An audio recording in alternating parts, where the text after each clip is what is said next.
going to start with talking about why do business in DeKalb. And give me one moment here. I have a whole stack of papers thanks to Dr. Davis. Let me also acknowledge my team. Thank you. Who took the time to put all these things together. And actually, you guys will share the mic. So let's start with you, Katrina. What makes DeKalb County a wonderful place to do business? Good morning, everyone. Good morning. So what makes DeKalb County a wonderful place to do business? So Georgia has been named the top state to do business for the last 10 years by the Area Development magazines. And businesses in Georgia and DeKalb benefit from the best place of business environment in the nation. So DeKalb is a great place to do business because we have access to a highly educated workforce. We're home to many colleges here in DeKalb County. We have Emory, we have Georgia State, Georgia Piedmont Technical College, Agnes Scott, Mercer University. There's also the presence of over Fortune 500 companies that are represented and have offices here in DeKalb County. And what makes that important is that it's a base for small businesses, for customers. There's people here that will come and frequent your businesses. There's transit options here, so that works for customers, that work for the workers to get to and from. We're also close in proximity to Atlanta, to Midtown Atlanta, and with that being said, that's lower real estate costs, so you can live here, but you can have access to Atlanta. There's also diverse industries here in DeKalb County. We have manufacturing, distribution, the film industry, healthcare industry. So if you're looking for employment or need people, the residents have access to a plethora of opportunities to work. And we are partners with the DeKalb County government. So we have been working together to help with resources and information. And so with that being said, one of my responsibilities is going out to the businesses, large and small, and I meet with them and I see what their needs are, if there's any information or resources. I look at myself as a resource broker. So I can connect you to different resources. It may look like funding, it may be technical assistance, because a lot of times people don't know how to start your business. So you come to me for that. And so we have a lot of just different options out there to do business in DeKalb County. Yes, and let me say that from an infrastructure standpoint, because I chair Public Works and Infrastructure, and of course that's your highest dollar volume committee in DeKalb, because it deals with everything from your roads, sewer, sanitation. And for many years in DeKalb, for actually over 4 decades, we did not have a CIP. And that's an acronym. You'll hear a lot of acronyms today, but we didn't have a capital improvement plan. So currently, many of you may know that we actually went under consent decree in 2017 with the EPA, the Environmental Protection Agency. And basically what it has required is for us to expand, enlarge, and replace our water and infrastructure.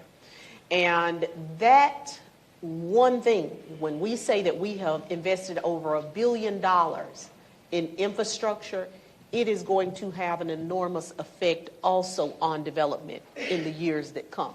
Now, I know we're here to talk about procurement, but when I came online in 2019 as a commissioner, there were 360 businesses waiting to do business in DeKalb that could not receive water sewer capacity reports.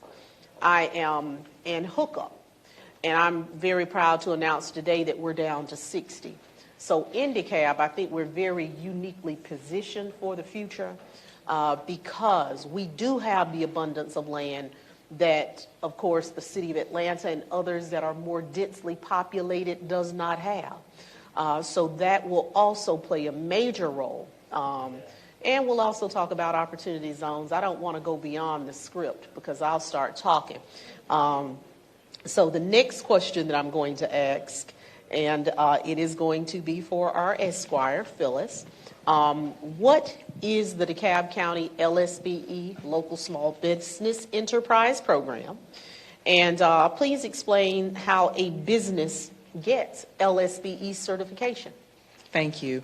So as the Commissioner mentioned in our introductions, the Local Small Business Enterprise Program was a program initiated through our Board of Commissioners and our Chief Executive Officer's office to open up a program that would allow locally based businesses in DeKalb County initially, and we expanded it looking at those metropolitan counties that surround DeKalb County, but offering opportunities for small businesses and allowing them to have a seat at the table.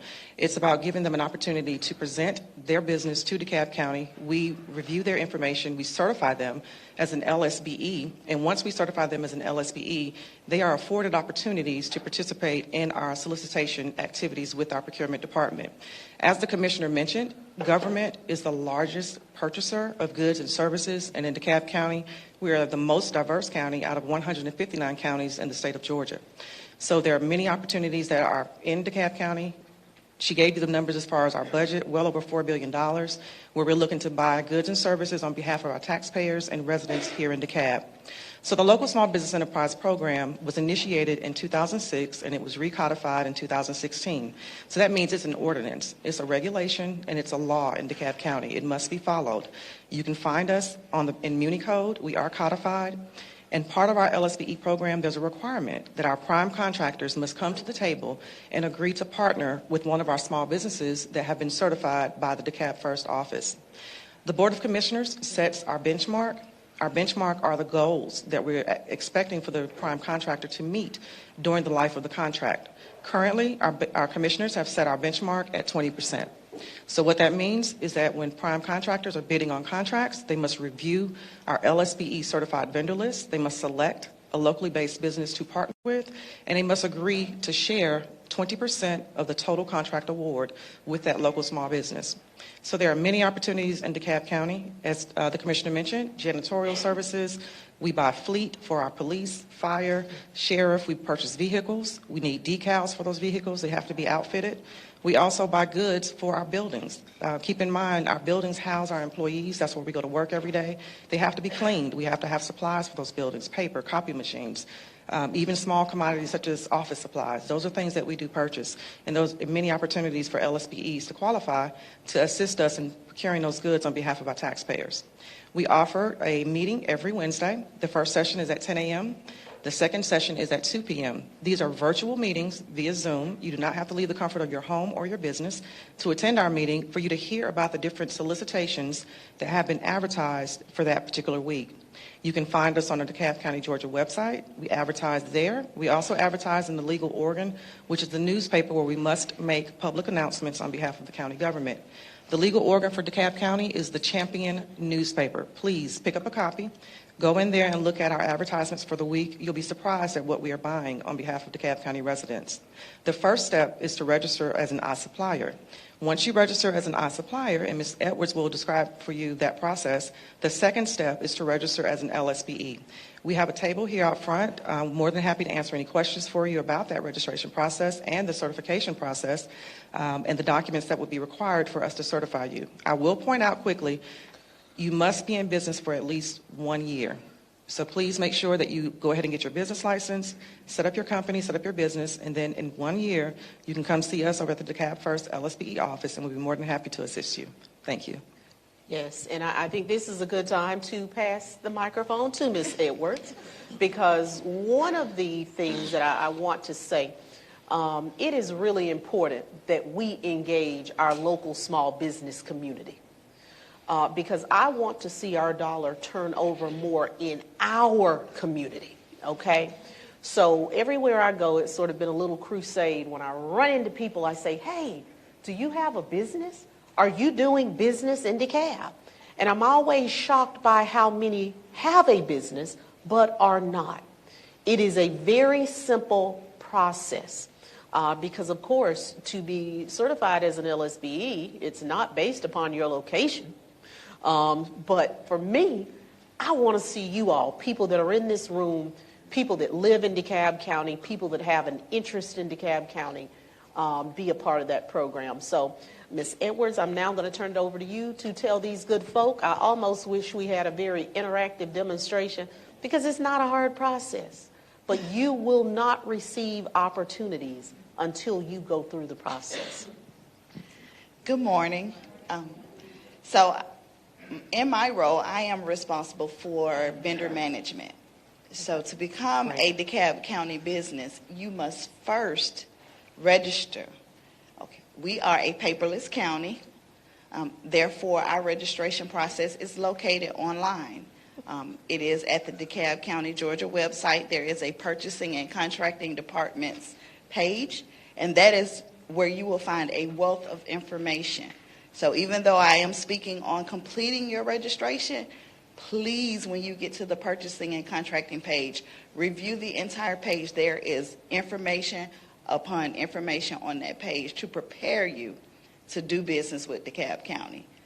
We are where the money goes out. We do not handle the money, but it goes out from our department. So if you are trying to earn money, you have to come through us. So that is what I recommend first. But on our website, we have what we call iSupplier. That is our vendor management system. Keep in mind, because it is a vendor management system, it is also a part of our financial system. Okay? So we're going to require information from you. And that information has to be correct, accurate, and verifiable. And it has to be exactly what we ask for. Do not make assumptions in regards to what we need from you when you get to your registration process, because we do not want to waste your time. We do know how valuable it is. So we provide to you on our website, prior to you ever clicking on any link, everything you're going to need.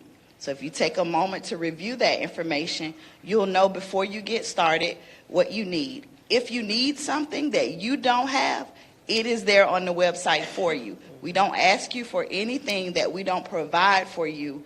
That is the responsibility of the county. So anything on that page that is in blue is usually what we call a hyperlink. That means that it will link you to that document and or that area where you will get additional details. Okay. So the iSupplier registration, we have 3 documents that we must obtain from you when you complete that registration process. That is a W-9, which has about 4 statements on it that you have to complete, which is your organization's name, your organization's address, your EIN, and or social security number. So we do register individuals to do business with us. Okay. If you are an individual, you will enter social security number on your W-9. Because remember, this is a financial system. So we have to account for the dollars that we provide to you if we utilize your services. You will also have to sign and date that W-9, and the date needs to be within 12 months of your application submission. So if you have a W-9 that you keep saved on your computer and you've had it for 5 years, don't send us that one. Okay? We need one that's been signed and dated within 12 months. That's a requirement from financial perspective. Okay? So we're also going to need from you what we call a conflict of interest form. It is a DeKalb County conflict of interest form. It is in line with an ethics ordinance that we have in the county. It is just to ask you several questions in regards to our ethics ordinance so that we can identify things that may be of ethical concern. It does not rule you out of doing business with DeKalb County. It just makes that information transparent so that when and if you become a supplier, it is on record what that relationship is that may conflict with the county, if that makes any sense. But that form is required, and it also must be completed as listed on the form in its entirety and signed and dated. We also will need from you a business license if you are in an area that requires a business license. If you don't have a business license, that is fine. Make sure that you have your state registration in line. We are a county organization. We're a governmental entity. We're going to require that whatever is required by the government, meaning the state of Georgia, state of Missouri, whatever it is, we're going to look for you to have met their minimum requirement before you can come in to do business with us, right? We want you to be a legal business. We will also need from you a banking document. So that can be a voided check if you still get checks with your organization, or a bank letter. If we get a bank letter from you, it needs to be on the bank's letterhead. It must be dated within 60 days. It must have your full account number and routing number. So make sure that they don't X out all the beginning numbers and leave the last four. We have to have the entire account number showing on the letter. We must also have a signature of the bank representatives and their contact information listed, and your organization's name. I'm saying this because we have lots of people that will register a company and we will get a banking document with their name on it. We don't associate the two. If you're registering your company, that is what all of your information must be in line with. You cannot send me documents for you personally and then register your business. Everything needs to match. That is very important. Decide how you're going to do business, how you want to be taxed, and that's how you register. Once you've completed this process and you submit your application, and on our website there is a 10-minute brief video that will save you a lot of time. Most people who don't review that video spend several days going back and forth with my team on things that they forgot to add or did not add that they needed to add to their registration. So you want to make sure that you review that video, the best 10 minutes of your life if you want to do business with DeKalb County. But once you submit the application, my team, we have a commitment to review your application within 72 hours. We used to do 48. We got a lot of them. We do love our seniors and different nationalities. We are a diverse county. So sometimes when we're helping someone, it takes a little longer on the phone. So we like to pay attention and make sure people get what they need. So in that case, we're not always able to answer every phone call, complete every application within a 48-hour window anymore. So we try to review them within 72 hours. That does not mean you're going to be approved. Once you have submitted your application and you get confirmation that it has been submitted, you need to look out for an email. That email comes from DeKalb County, Georgia email address. It's DeKalb Workflow Mailer at DeKalbCountyGA.gov. I'm saying this out loud because a lot of people now have junk and spam, and your email forwards things automatically. So if you don't see an email from something like that within about 2 to 3 days, then you want to check your junk or spam mail and see if it has come. If your application is not complete or we require some additional information, that is what is going to be in that email. If it is complete, guess what's going to be in there? Your login information and your supplier number, which is what you will need to complete the LSBE certification application if you're interested in being a small business. So that is the process for doing business with us here at DeKalb County. I also wanted to mention before I gave the mic back, there are also other opportunities for small businesses here in DeKalb County. Our purchasing policy allows our departments throughout the county, so that be Decide DeKalb, the fire, planning and sustainability, to purchase goods and services up to $25,000 without coming through the purchasing and contracting department. So whatever they need that's under that threshold, they source themselves. And that is an opportunity for those small businesses to work with those departments and provide those goods and services. So you have to be registered to do that. It's easier for them to select someone that is already registered than them to wait on you to get registered and then utilize your business. So you want to go ahead and get registered first. You also register with what we call NIGP codes, which are commodity codes. Those commodity codes are in our system so that when those departments are looking for vendors, they can pull up lists of vendors that we have registered in the system according to whatever commodity that they're looking for. And I want to pop in here because those commodity codes are really important. Now, I feel someone in DeKalb had too much time because usually most of you may be familiar with SIC codes, standard industry codes. You know, most businesses, there's one code, and it's a supplier code, and it's consistent across it's SAMs and all the systems. But no, someone in DeKalb had the time to create a code for everything we do, and you need to use our code. So those codes mean absolutely nothing in DeKalb.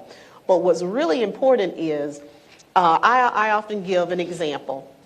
If you own an automotive shop, but you do body work, window tinting, tire replacement, all of those are different services. You need to take the time when you are identifying the code to find every code that applies to your business.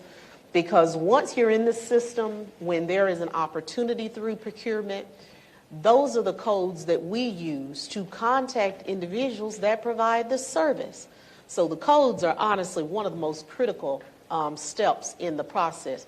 Now, another question that I have, because I tend to be the I dot and T crosser, and I was just wondering, because I know that an individual can register themselves, and you don't have to, be a legal entity. But with those individuals, can they be certified as an individual through the LSBE program, or does it require that they have taken the step to become a legal entity and operate as a business? It does require that they have the correct paperwork through the Secretary of State. They should have began the process of registering with the Secretary of State. We do certify sole proprietorships, and we do have individuals who have for-profit companies. I would like to point out the LSBE ordinance currently only certifies companies that are considered for-profit. We do get a lot of companies that are nonprofits, and we wish that we could certify you in our program and do business with you, but unfortunately, currently, our ordinance does not cover nonprofit companies, strictly for-profit businesses. Understood. I wanted to make sure that we make that very clear, because I have seen individuals who honestly have gotten through the process because they had all of their documents in 2 days. They've said that they were approved. And, one of the things that I believe is that we need greater diversity. There are some contracts that I've seen come across my desk over the years where the same contractor or vendor has had that particular opportunity for one, has been doing business in that space for 20 years. And I'm not saying that we don't appreciate that. But I'm also saying that, that tells me there's some room for opportunity. 20 years, one individual. And there are some things that, one can do to better position themselves.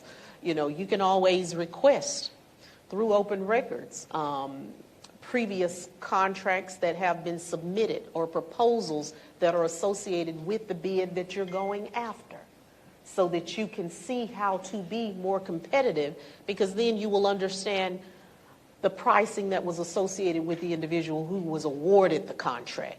So do as much due diligence as possible, because I want to see everyone in this room successful. And Ms. Edwards, I'm going to give it back to you now that I got that out. And I do have a burning question. Yes, ma'am.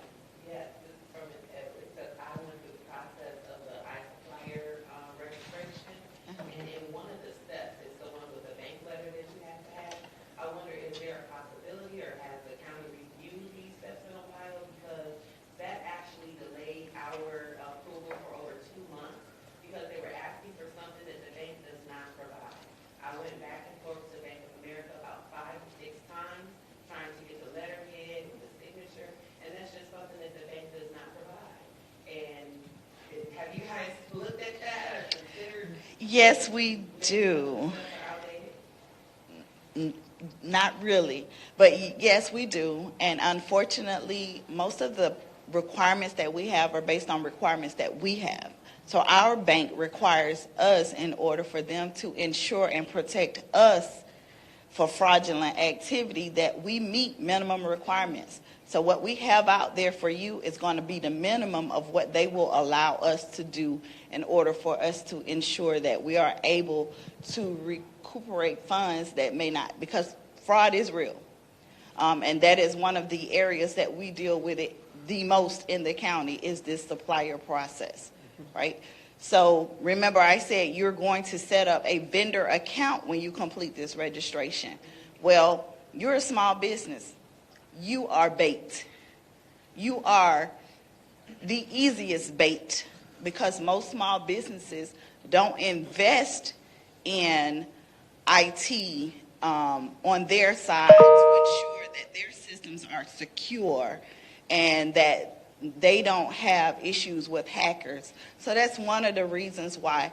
And our Treasury Division reviews banking, and you know, that process is a little different because it moves to them to review that information and make sure that it meets that minimum requirement after we've verified that you are a business and you have all of the other requirements met. They're going to review that banking, and the process has actually changed probably since you did it. I just was on a call last week about some new steps that are going to be included in that because of fraudulent situations. So that is going to be an ever-changing that process is going to change consistently, I can say, from here on out. It could be this way this week while I'm talking to you guys, and we may have some new requirements in that area next week based on situations that have occurred in that industry. Yes, and thank you for that question. Well, but there's no solution. I mean, That's a bank. Yeah. We really literally had to go through ordering checks, and they did it a void. And I mean, I'm like, how is the county asking us to provide something that none of the banks are? Well, Bank of America does. And I'm just going to say this. Your bank may not have provided it to you. It may be your bank manager's policy. That's a little different. Yeah, because I review these applications myself, and I've gotten letters from Bank of America. And it may be a choice of a banking institution for you if you want to do business with DeKalb County. But, like I said, we're paperless. We're paperless for more reasons than just the paper. It provides accountability. It allows you, once you become registered as a supplier, the system also allows you to submit invoices. So once you've completed your services, rather than having to email and hope that somebody got it and hope that they're doing something with it, it allows you to post your own invoice so that you know that that date is in our system and trackable from when that invoice was put into the system. So it's a lot of advantages to it, but unfortunately, I have heard that about different banks. So that's why it was so challenging, because I went back for 2 months. Yeah, I approved for over 2 months. I just wondered if there was a solution. Yeah. Thank you. Yeah, I apologize, but yeah, I wish we had them here because, like I said, I was just in a meeting with them this week in regards to a lot of the challenges on that end, and I was just shut down at no, we have to ensure this is what our bank is Wells Fargo. So when we sit in security sessions, this is what they tell us. No, we have to have this, we have to have that. Because even though you send us a letter, we're still going to reach out to them, and we're going to verify information through them. We're going to try and reach out to you so that we know that you are who you say you are, because we don't know that because the application came in. And we have $4 billion out there for grabs. So we have to make sure that we are bringing in people who are actually who they say they are. And those are legitimate accounts. Because we actually also get fake accounts. We have people register organizations that are listed and registered. We can verify the business, but the banking is not associated with that business. That bank is routing to a business in Russia, or, this is real for us. So we have to make sure, we can't, you know how hard it is for us to get money once it leaves the country. Yeah. Yeah.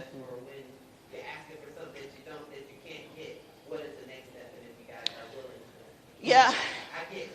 I appreciate the feedback, though. So I have mentioned Bank of America to the team. Hopefully, that's not my industry.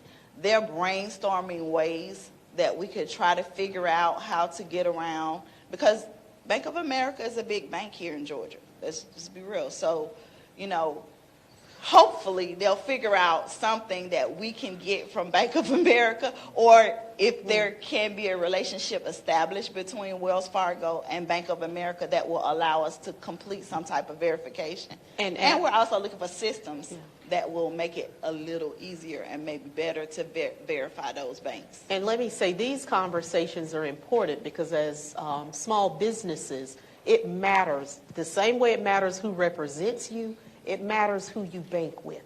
I have, managed newspapers. I've done a few things in my various lives. And I have a question. You have spurred me to a question. How many people in here bank with Bank of America? Okay. Yes, but a lot of people don't have checks anymore, and especially the newer businesses, I don't even think they issue them. Nope, no bank statement. It has to be a letter, and it has to be signed and dated within 60 days. We can't use a bank statement because think about this. If someone hacked your account, they can get your bank statements because most people have their bank statements in their emails or things of that nature. And or if it's your mail, which is one of the reasons why we don't want to do checks. People have gotten people's checks out of the mail.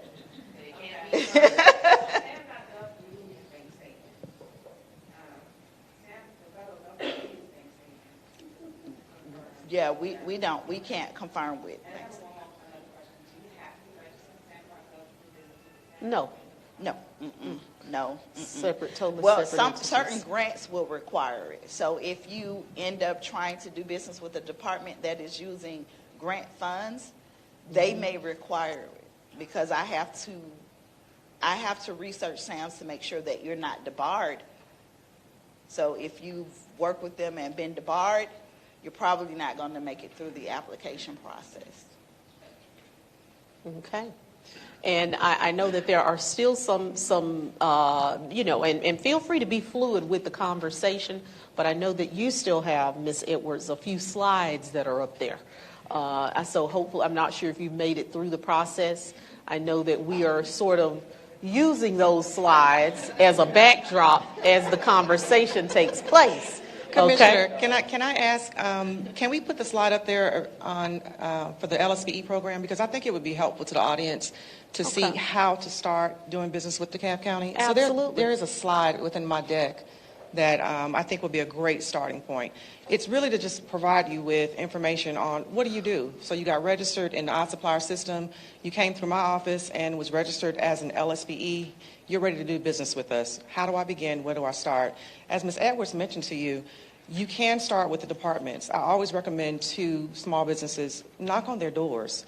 We are a public agency, a public government agency.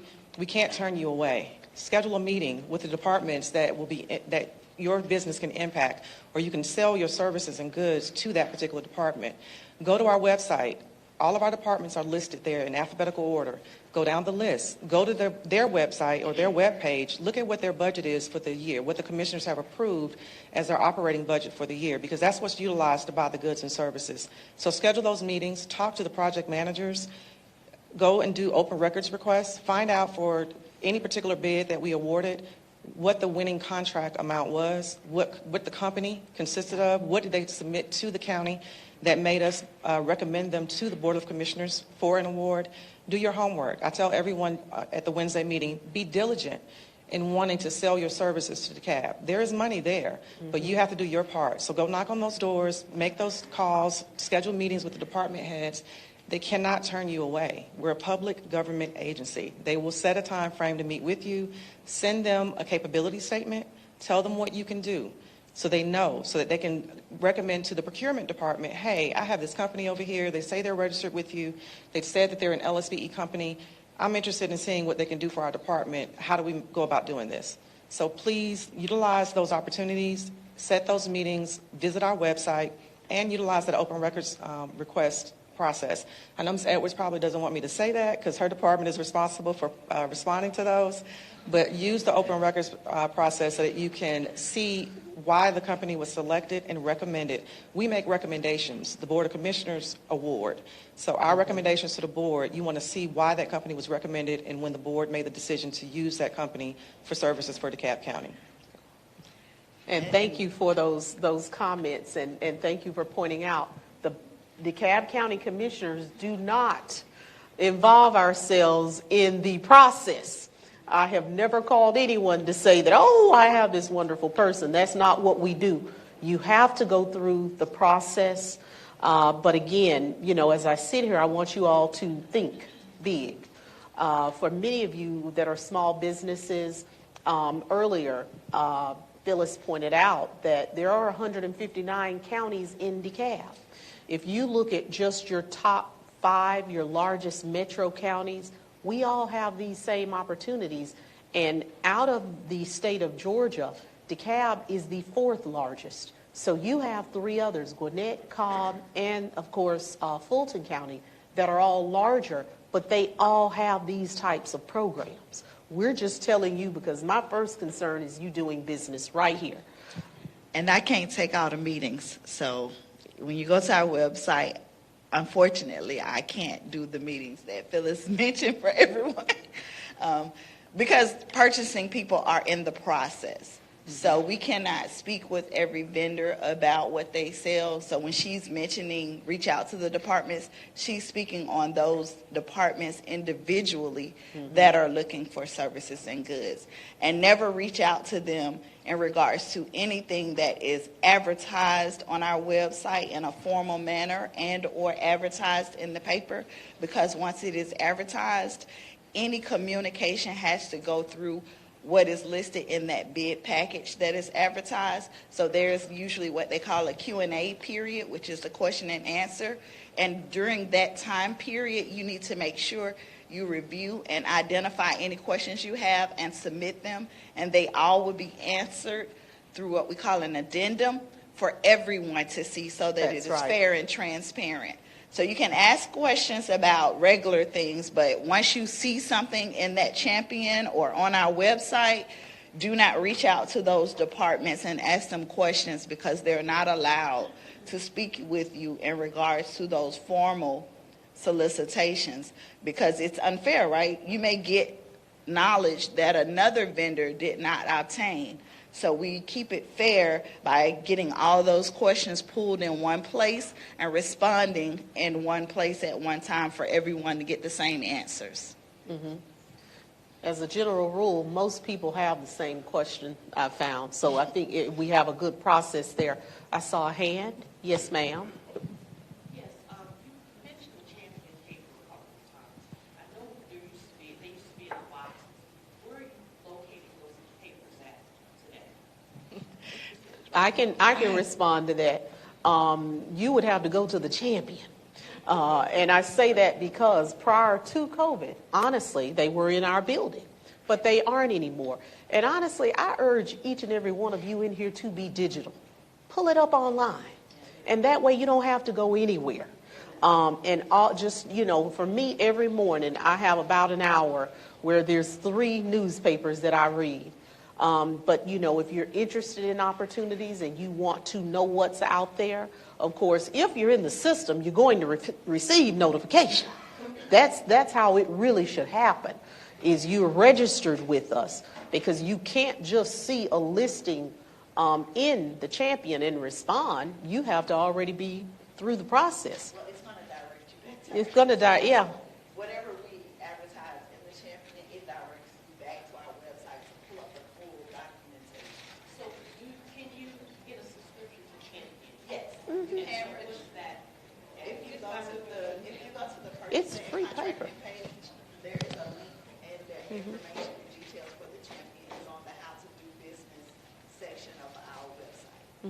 And of course, you know, you can, with the digital portion, I'm not sure. I know AJC charges $9.99 a month.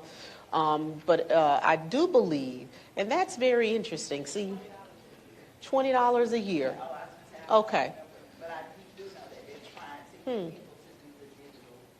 Okay, I have some questions, but I won't ask them here. It will start a whole different.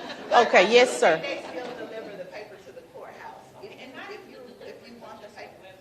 Well, I'm saying, I think if you wanted to pick up a paper, I think they still do place them at the courthouse.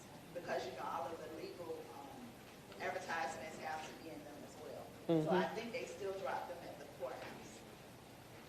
If I'm not mistaken, I do have a copy of the digital champion on my phone here, but you can also, I picked up a copy at the Kroger, you know, in The their. neighborhoods. Yeah, the neighborhood, Yeah, I think, you know. yeah, they're trying to hit neighborhoods. Yeah, but go to their website and they'll have a list of their distribution points. And yes, sir, go right ahead. So I have two questions. One, what if you go to business departments, you convince those project managers that what you're selling is good and it's more than $50,000? Does it still go through procurement or? Okay, so $25,000 Yeah, is their better. threshold, which is what we call informal. Once it exceeds that $25,000, then you will be going through a fair and transparent process in which that will be what we call the bid process. It may be an informal bid, which is an RFQ, and those are from $25,000 to $50,000. That means that it won't be a sealed bid. We will still advertise it on our website. You will still submit your information. However, most of those you can submit your information by email. And we will still open them at the same exact time and notify, you know, people who have responded that we received their responses. Now, once you exceed the $50,000, it is going to be what we call formal. So those are going to be sealed bids. So that means that we will not open the solicitation until the bid opening date, but we will not open the cost proposal, which has to be separate, until we have verified that you are what we call responsive And responsible. to the bid solicitation. That means that everything that we asked for, we have identified in your bid package. Thank you. And then the second question is once you submitted a bid, are you able to track the process of acceptance, or do you just kind of find out when you find out? Okay, so when we receive bids after the bid opening, we review for the responsiveness. We're trying to find out everyone that submitted everything that was required, and it depends on how many solicitations we receive. But once that process is done, on our website, we post what is called a bid tabulation. So that is where we actually do a responders list first. So the responders list is going to be all of those that we verified they had all of the documentation that we asked for in their bid package. And it's going to be posted to the website right there where you got the solicitation. It'll say responders list. So that will be everyone that we're moving forward to identify responsibility, and then they may get their costs opened as well. Because we won't open costs until last. We want to make sure that you're responsive and responsible prior to even addressing your costs.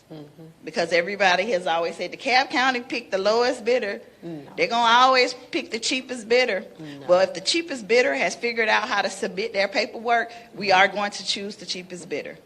Because we can only evaluate based on what we've received and what we can verify.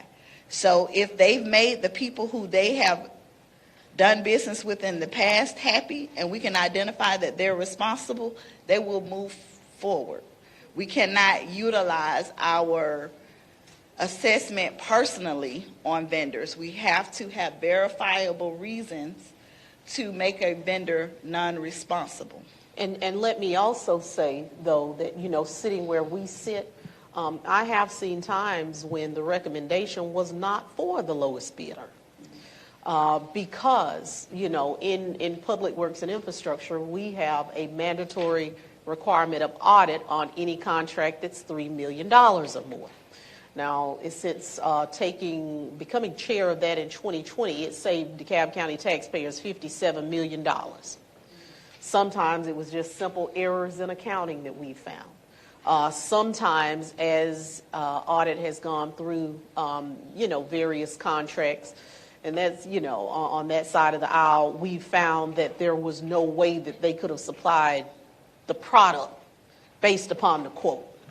And then, we don't want to go down the rabbit hole, because that costs time and money. So I do want to say that if it's verifiable and it's the lowest, I do know that those move forward, and usually, but we do take bids sometimes that are not the lowest bid for that particular contract as well. Correct. And I want to make sure we have enough time. So now I'm going to hop on over to Miss Lexi, just to make sure we have enough time for everyone. And I want to know, how can a small business apply for a DeKalb County business license? And if you will, explain those steps. Okay, no problem. Good morning, everyone. I also have some visuals if you're ready. Okay. So I brought three hot topics that are usually, out of the surplus of inquiries that we receive, are usually problematic for the applicants that visit our office. So I wanted to talk about applying for the business license online, commercial versus residential, and then also the Secretary of State informing domestic entities. So we offer two types of business licenses in our office. It's residential and commercial.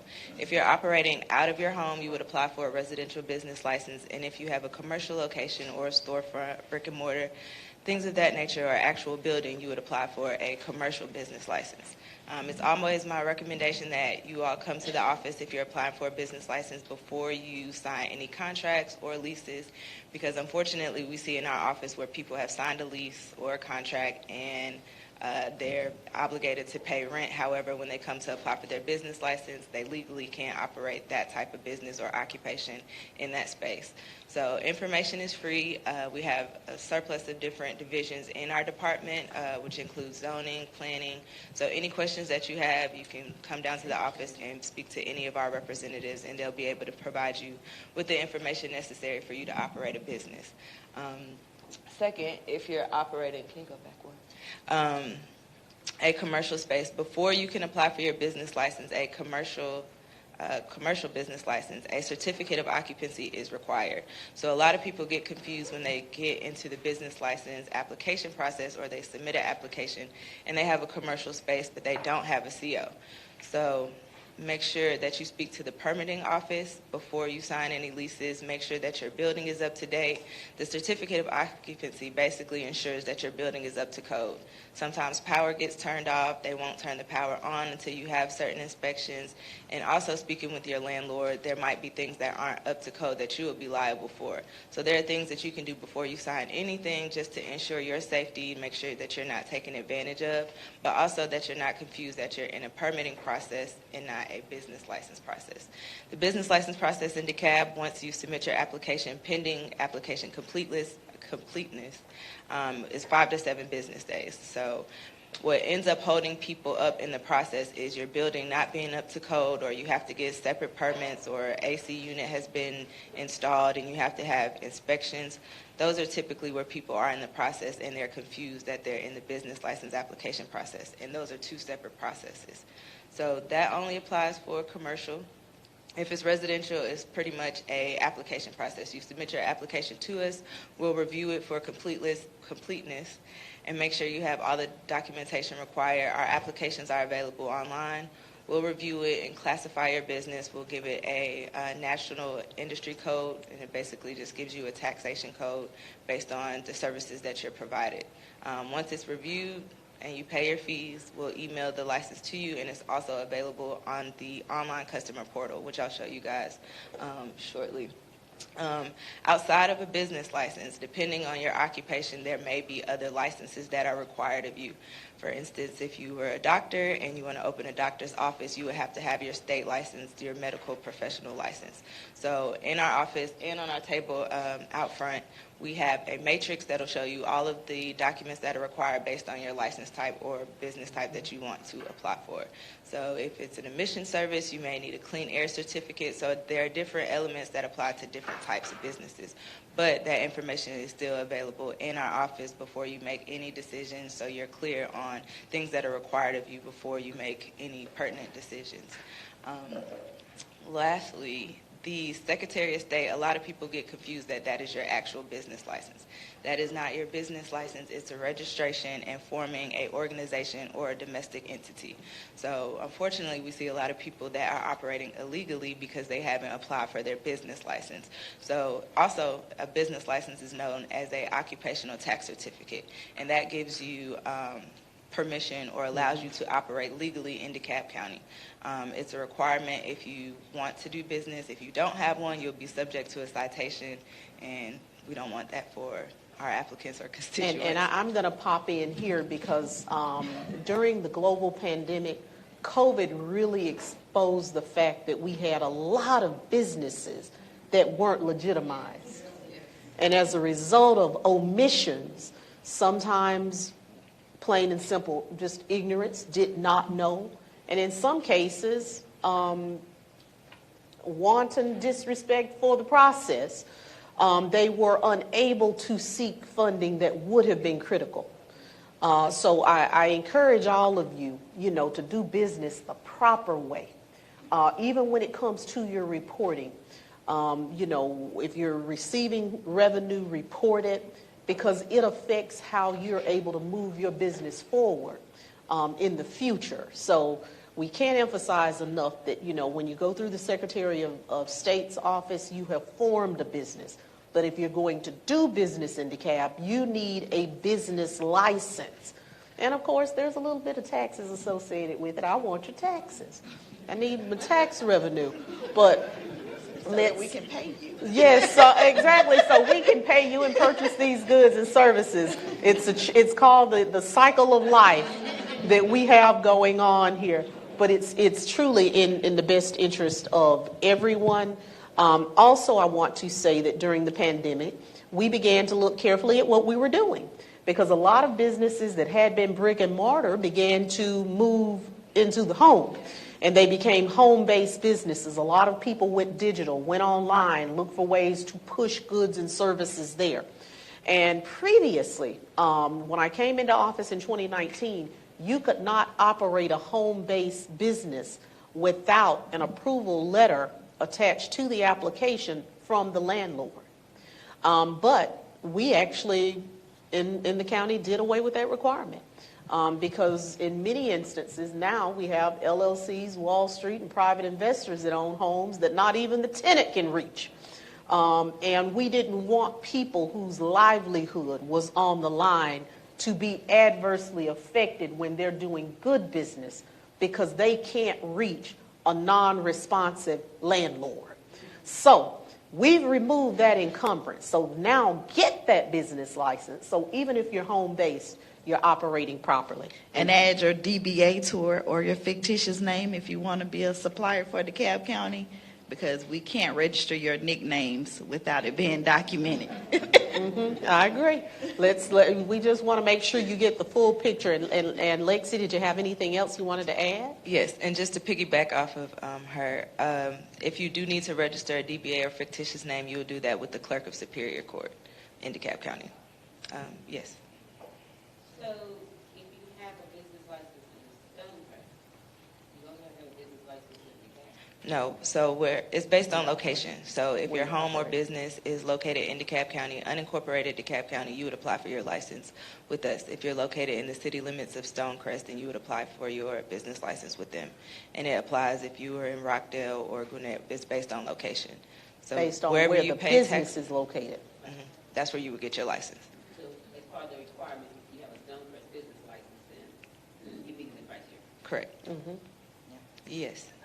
Can you clarify that if you have like a virtual business and you provide services, you won't be able to say you still need a business license? Yes. And if I have a virtual business address, I still need a business. So you have to have a physical address, so that's why it's either residential or commercial. You can't use a P.O. box, you can't use a virtual address, so the address would essentially be your home. You can use your mailing address if you would like to change that to a P.O. box, but the actual location, the physical location, has to be a residential or commercial address. But that address will be publicly known on your, if you use your. It'll be on your Absolutely. business license, yes. Yes, it will. So, yes, that was a very valid question. If you use your home address and that is where your business is located, you need to use it.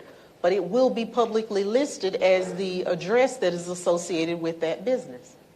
I remember when I ran for office and no one told me to get a post office box, I listed my home address and wondered why we had so many spectators driving by. So just be aware. Just be aware. That's all I can say. And we're going to hold these questions because we need to break at 9:30. I know some of you were a little tardy for the party, but there were others who were here on time, and I don't want them to sit too long. So Lexi, go ahead and finish, Okay. and Yes, then we have to get to April. Okay. I'll skim through the next couple slides, but it's basically just to give you a visual of our online process. We have a new customer portal. Our applications have to be submitted online, which is beneficial to us and the customer. It gives you a level of transparency so you can see where your applications are in the process. You can see the documents that you uploaded, so you're not going through an email battle saying that you sent it to someone that employee may no longer be there. It's up on the portal, and we can see it, and you can also see it. So the website is at the bottom. Once you type in this web address, it'll bring you to a page like this. You'll create a portal account, and it'll ask you for your email address, and you'll make a password. The next slide. So on the right-hand side, it'll give you a list of licenses and permits that you can apply for. And for a business license, it'll be listed there as a general business license application. Once you select it, you'll go through a set of questions, answer it based on your gross revenue, number of employees, and then you'll upload the required documents. One more. Oh, can you go next? This is a dashboard, so it'll show you any applications that you have in the queue with us. It'll be listed for you here. Any fees that you have to pay will be listed in the top right corner, and you can pay online with a credit card and also a check. So you can type in the check information, and we'll be able to accept that form of payment as well. And lastly, this is what it'll look like for your license account or your permanent account. The license number that's issued to you will be on the bottom left. It'll have the address, the name of your business. If you have any fees due, it'll be listed there in the middle. And then it'll also give you the status of your license. So if we are requesting additional information, documentation, it'll let you know that there. And then it'll also show you if you have any unpaid balances. So. And I will say that it can be I will say, because I've been through the process, it can be a little confusing. It can be a little confusing. I will not sit here and say that it isn't, but we are present. I will also go so far as to say that Lorraine would probably choose a different type of technology. And they would too. Sometimes we do what we've done only because we've been doing it. But, and also I will say that, when it comes to us as elected officials, sometimes we have individuals that make decisions on processes that they have never had to experience. So that's why it's really important, again, that you have folk who have been through the process, because you will often see it differently. So that's why I say what I do. And I feel bad for the department, because if the technology was better, I can only imagine the calls that you receive for assistance. But I will say we are in the works of procuring a new software system for our permitting and licensing as well as zoning. So once we find a new vendor, we'll definitely... We're not. I could hardly stay in my seat for that. Because the system that you all had before, you need a master's degree to navigate through it. And sometimes you do not get your license. Half the year passed by and I don't have my license. So the new technology, we need it bad. And it needs to be simple, that even somebody who is not computer literate can go and navigate through it. That's why DeKalb County loses a lot of revenue every year, because people operate without license because they think it's too hard to get. So we welcome the new technology, the new system, and I'm sure Commissioner Cochran-Johnson is behind a new system. Yes. Because she has a lot of And let me say I am, and this isn't, this is not my day to advocate, but anything that I say here, in full disclosure, I've already said somewhere else. Because even when it comes to hands, and I think I'm so hands-on that I probably hear it more because I do check my own emails, I do respond, and I respond to with many of you more like a frontline person as opposed to a commissioner because I'm sitting there every day. So just let me say to you that I'm dedicated to that. I know everything about Hanson. I know the technology, and I know where we are and where we need to be. And with that said, April, I want you to get to talk to us because this is the last thing that we'll discuss as a part of this panel. And where did my question go? Okay, I'll talk about the permitting and inspection process, what are incorporated in city requirements, and also helpful tips that can provide small businesses to get through the system expeditiously, as well as fire rescue, because you handle it all. And this young lady is a trooper. I have to say, look to my left. You have women. Women, go right ahead. Good morning. Good April morning. Turner. I'm the lead fire plans examiner for DeKalb Fire and Rescue. And so I'm just going to be an extension. I'm here off of PNS business license. We are a part of that process. And just to give you some clarity, not only do we have the one system you apply for your permits and your licensing, however, there is a second system when it comes to applying for your permits where we actually review in, which is called Project Docs. So hopefully, as much as you guys warn about getting a new system, we are open to that as well. However, I want to inform you of that because some people believe when they do submit for their permit application, it stops there. And you are notified to upload drawings in another system for us to review. But for fire and rescue, we pretty much are a part of every project that deals with development and structures. So if you're just trying to move into a storefront, if you're building out a storefront space, if you're building a brick and mortar for your occupancy, we are a part of that process. Our inspection is very imperative because it's important of the life safety aspect of it. One of the complaints we get is for small business owners, I'm moving in the space, I'm not doing any changes, I'm using it as is. Why do I have to submit you a floor plan? The owner doesn't have it. I don't know how to draw it. We understand that as a constituent. A lot of times this is new for you, so you don't understand the reason why.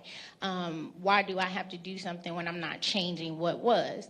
We want to confirm that the life safety features are still in place and they're up to code and it's adequate because we want the constituents to be able to patronize your business and come out still with their life, right? And so at the end of the day, we want to make sure you have enough exits, your exit signs are working, your fire extinguishers are inspected and up to date, you have a clear path of egress, you have enough amount of exits. We just want to make sure the space is safe, so we do have to inspect that. I know a lot of times this is new for you guys, but we're willing to walk through it with you. Just as Lexi said, it is very important that you visit the Planning and Sustainability Office first to speak to zoning.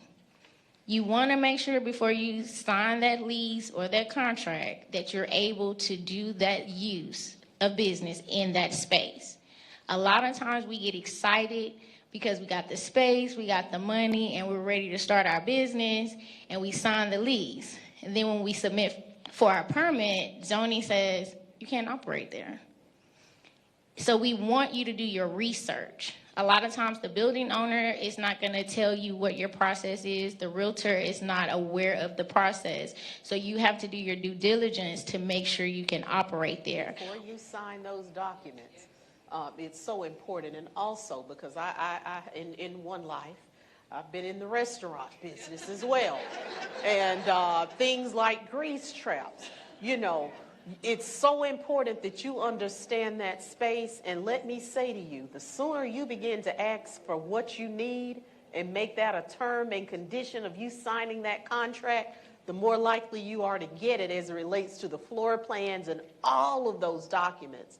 And I will say that, you know, working with folks over the years, and because of me, I'll just go out there and do it. I'll draw the square figure, and I'll separate, partition out those rooms as close as I can to scale. Because I, you know, will say that, you know, in calling architects and various people, they'll say, oh, $3,500 or $5,000. You don't have to do that. Sit yourselves down with the ruler. Get a laser tape. They sell them at Home Depot. Yes. $60. And we want to get you through this, and we want you to be smart through the process, because in some instances, if there's a fire or an adverse situation, then the county becomes the point of reference for the building and the structure, even during the investigative period. So when we're asking you for things, you may not see it as relevant, but it really, really is. Hold that thought. Go right ahead. So when we are asking for that information, it's a vital part to the process. The next slide. So the main question is, how do I get my certificate of occupancy? That is a part of your business license. A lot of people skip the permitting part, apply for the business license, and they ask, where's your CO, right?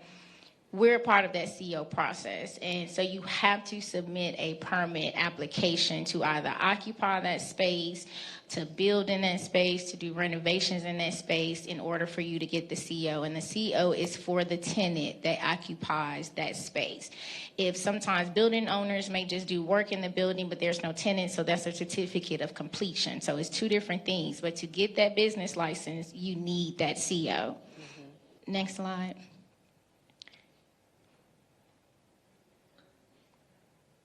Okay, so for unincorporated DeKalb, and that's everyone that's not within the municipalities, the cities, and I just want to focus on one type of application, which is the occupancy applications for moving as is.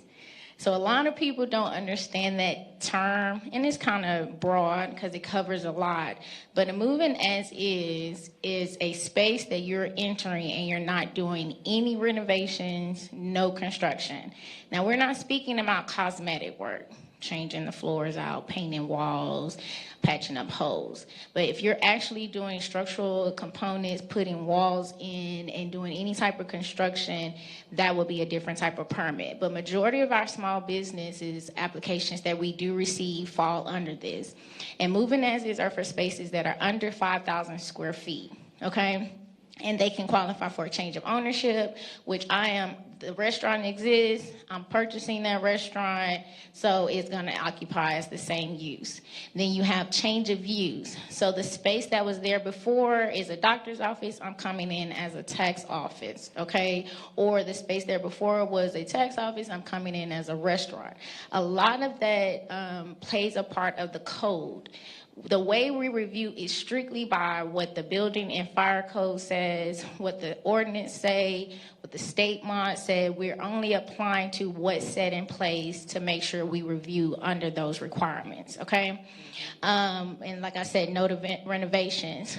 So the required plans for floor plan sketches, as Commissioner Lorraine was speaking on, is drawing your own sketch. What I want you to be aware of, sometimes we're like, I'm going to hire an architect, engineer just to do this for me. I don't want to deal with this headache. Y'all do this. Do your research on these architects and engineers. They will take your money, give you plans that are not sufficient, and then you're delayed because we're rejecting, we're still asking for comments, we're having meetings with you, we're calling, we're emailing, and then you can't get your architect together. And you're actually paying this individual to submit something that is supposed to be adequate according to the code that we can review. So make sure you shop around. do your research. But if it's a business space or if it's a retail space, because only those floor plan sketches only qualify for certain spaces of use. So it doesn't qualify an assembly. And a lot of you, I'm going to give you a key points because some of you don't understand code. But assembly use falls under spaces as if like restaurants, lounges, hookah spots, which is a lot of submittals we have for small business owners. But if the occupant load is 50 or more, you're an assembly. The requirements are a little bit more restrictive. That's when you're going to hire your architect. That's when we're going to need that seal. And yes, ma'am. So an assembly space is for spaces that have an occupant load of 50 and more, okay? You can even Google this type of information just to get you a bit of understanding what code means and how do we calculate your occupant load. But when you become an assembly space, that opens doors up, making sure you have enough exits. Sometimes you may have to have a sprinkler system, an alarm system, even with restaurants with your hood systems. You get what I'm saying? So it opens up more. So you want to be sure you do your research before you decide to operate that type of business, okay? So if you have an office space and it's less than 5,000 square feet, to save you money, get you a ruler. Get you a scale, get you a laser measuring tape, and you can be able to draft that yourself if your owner does not have a existing floor plan already. Okay, go to the next slide. So those are imperative about what we're looking for. For cities, it's a little different because some of them we offer fire service, and all of them do not request because they have their own review and inspections division. But the one thing that we require is the routing sheet. The routing sheet is going to let us as fire department what you're asking for us to review, whether it's a life safety review, a fire site review, alarm, sprinkler, or suppressions, okay? And it will be the same type of information when it comes to the plans that's submitted. We require the same thing. It's the same process of how you apply. Everything is online, the same system. It's just we will need that routing sheet that the clerk, the city staff would complete for you to submit to us, okay? Next slide. For inspections, these are some components that we have that we're looking for when we're coming for your fire marshal inspection.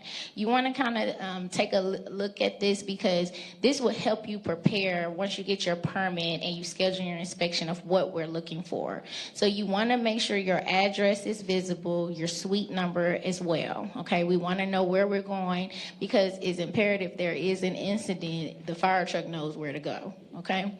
Exit signs and egress lighting, you want to make sure those exit signs are lit up, they're working. They may need a battery changed or something like that. You want to make sure the bulbs are working as well. So a lot of that, you can go to Home Depot if you need to replace them all the time, or you may just hire just a low voltage electrical person to come fix it. Fire extinguishers. So this is one thing people don't understand is when we come, you just don't buy a fire extinguisher. You can buy it and you're thinking, okay, I got my fire extinguishers, but they have to be tagged. That means they've been inspected. So you want to find someone that's qualified and licensed to do that, and they will make sure it's working properly. And that consists of your ABCs, which is your standard fire extinguisher, and Class K are the ones for people with kitchens, commercial kitchens, okay? You want to have a clear path of egress.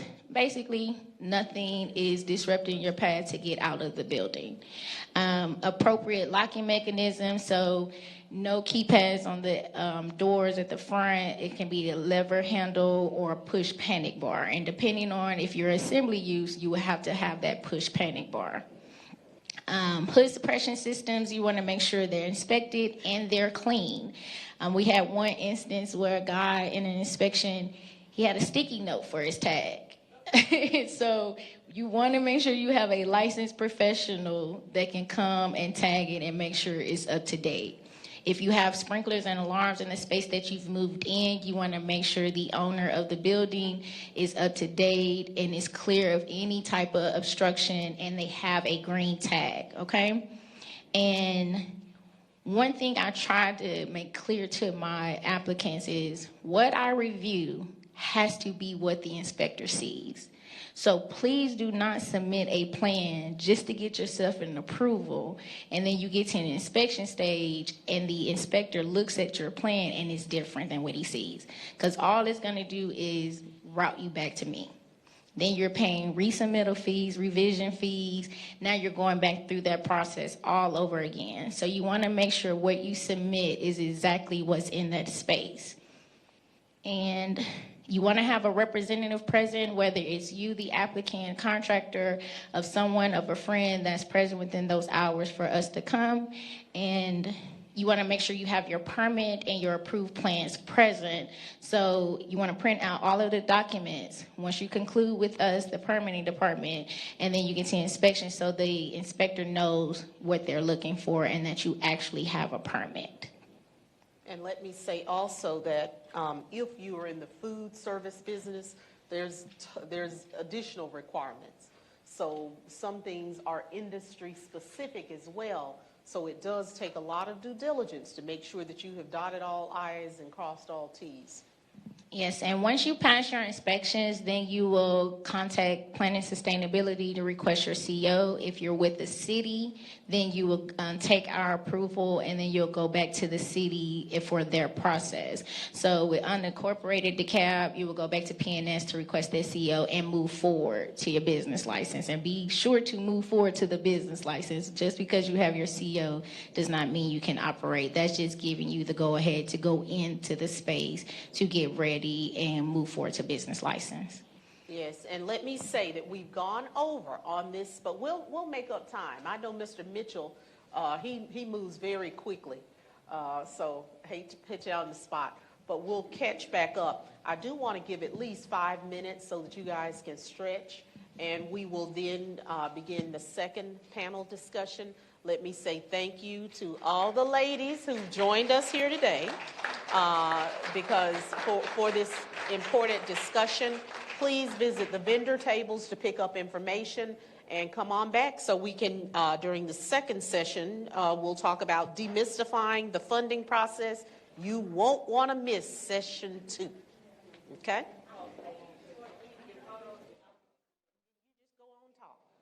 Okay, for session 2, this session is called Demystifying the Funding Process for Growing Small Business. And with me to my immediate left, I have Mr. Alan Mitchell. And Mr. Mitchell serves as the Director of Community Development for DeKalb County, and he's served in that capacity since 2016. As the Director of our Community Development Department, he oversees the use of funds allocated from the United States Department of Housing and Urban Development, often referred to as HUD, to develop viable urban communities within DeKalb County that principally benefit low to moderate income persons. Prior to his promotion to this position, he served as the Assistant Director for DeKalb's Human and Community Development Department for 10 years, and he joined the county in 2005. His previous experience was in corporate America with IBM, where he retired after 33 years of service. Next, we have with us Mr. Jeffrey Patterson. Mr. Patterson has been an advocate for small business his entire career, which spans over 35 years. From his many years as a banking executive to his time spent as a mentor and coach for some of Georgia's most promising small businesses, as well as Georgia State University's SBDC, Small Business Development Corp, I'm assuming. He has intuitively seen the opportunity to help those entrepreneurs grow our economy and their communities, and he's also considered a subject matter expert on evaluating financial statements, cash flow, and international methods of payment. What an interesting skill set to have. I must say that I'm very excited about you because everyone needs a subject matter expert in finances, okay? My husband would be happy to know you're here. Just don't ask me for a bank letter, right? Sorry. Okay, we'll keep that in mind. So thank you so much, Jeffrey, for joining us. And last but not least, we have Glenn Backman. He is a business and financial advisor for Access to Capital for Entrepreneurs. He has over 30 years of experience as an entrepreneur and professional angel investor and business advisor. He has advised hundreds of entrepreneurs with the goal of helping them achieve their hopes and dreams of financial and personal independence through capital, coaching, and connections. He's also served as a board member, deal screening selection committee member for Atlanta Technology Angels, the state's largest angel investor group, and been a panelist, speaker, and judge at countless events. Glenn, I remember when I first read your bio, I got real excited because everyone needs a Glenn. So, yes, he's an absolute angel. And, you know, now, especially when it comes to small businesses, there's so many out there and so many opportunities. And I want to toss in here, you know, one thing that I'm really glad being a Southern Baptist taught me is that one does what one must do. And I say that because I've seen too many small business owners try to live too quickly off of the business. In many instances, and even with the county, when we have people that are going through the application process and they need the certificate of occupancy, and it always disturbs me because in many cases, from 1 month to the next, their situation goes from bad to dire because I only planned for 1 month and I thought I would have this done and I would be operational and I no longer have revenue. And as you move forward with your business, give yourselves enough time. Give that business time. You cannot, in my opinion, draw down a salary until you are healthy. And especially, too, when you have other people, if you have employees or people that you're going to retain, you have to take care of your payroll first. Then you live out of whatever's left. So that being said, make all of those considerations and don't put unreasonable expectations upon yourself because it makes it so much harder on you when you do that. Here's the gist of it is, you know, you're in business for yourself, for the personal and financial independence. Some small business owners also treat their business as an asset because they ultimately want to sell the business at some point in time. A lot of times you'll see small businesses, once the owner is done with it, the business disappears, but there are other small businesses that get sold. And so if you're thinking about longer term, your business as an asset to sell, this is again is to demystifying the funding process. The value of your business is going to be based on a multiple of cash flow, not a multiple of revenue. That gets confusing because in the private equity world, people hear about multiples of revenue.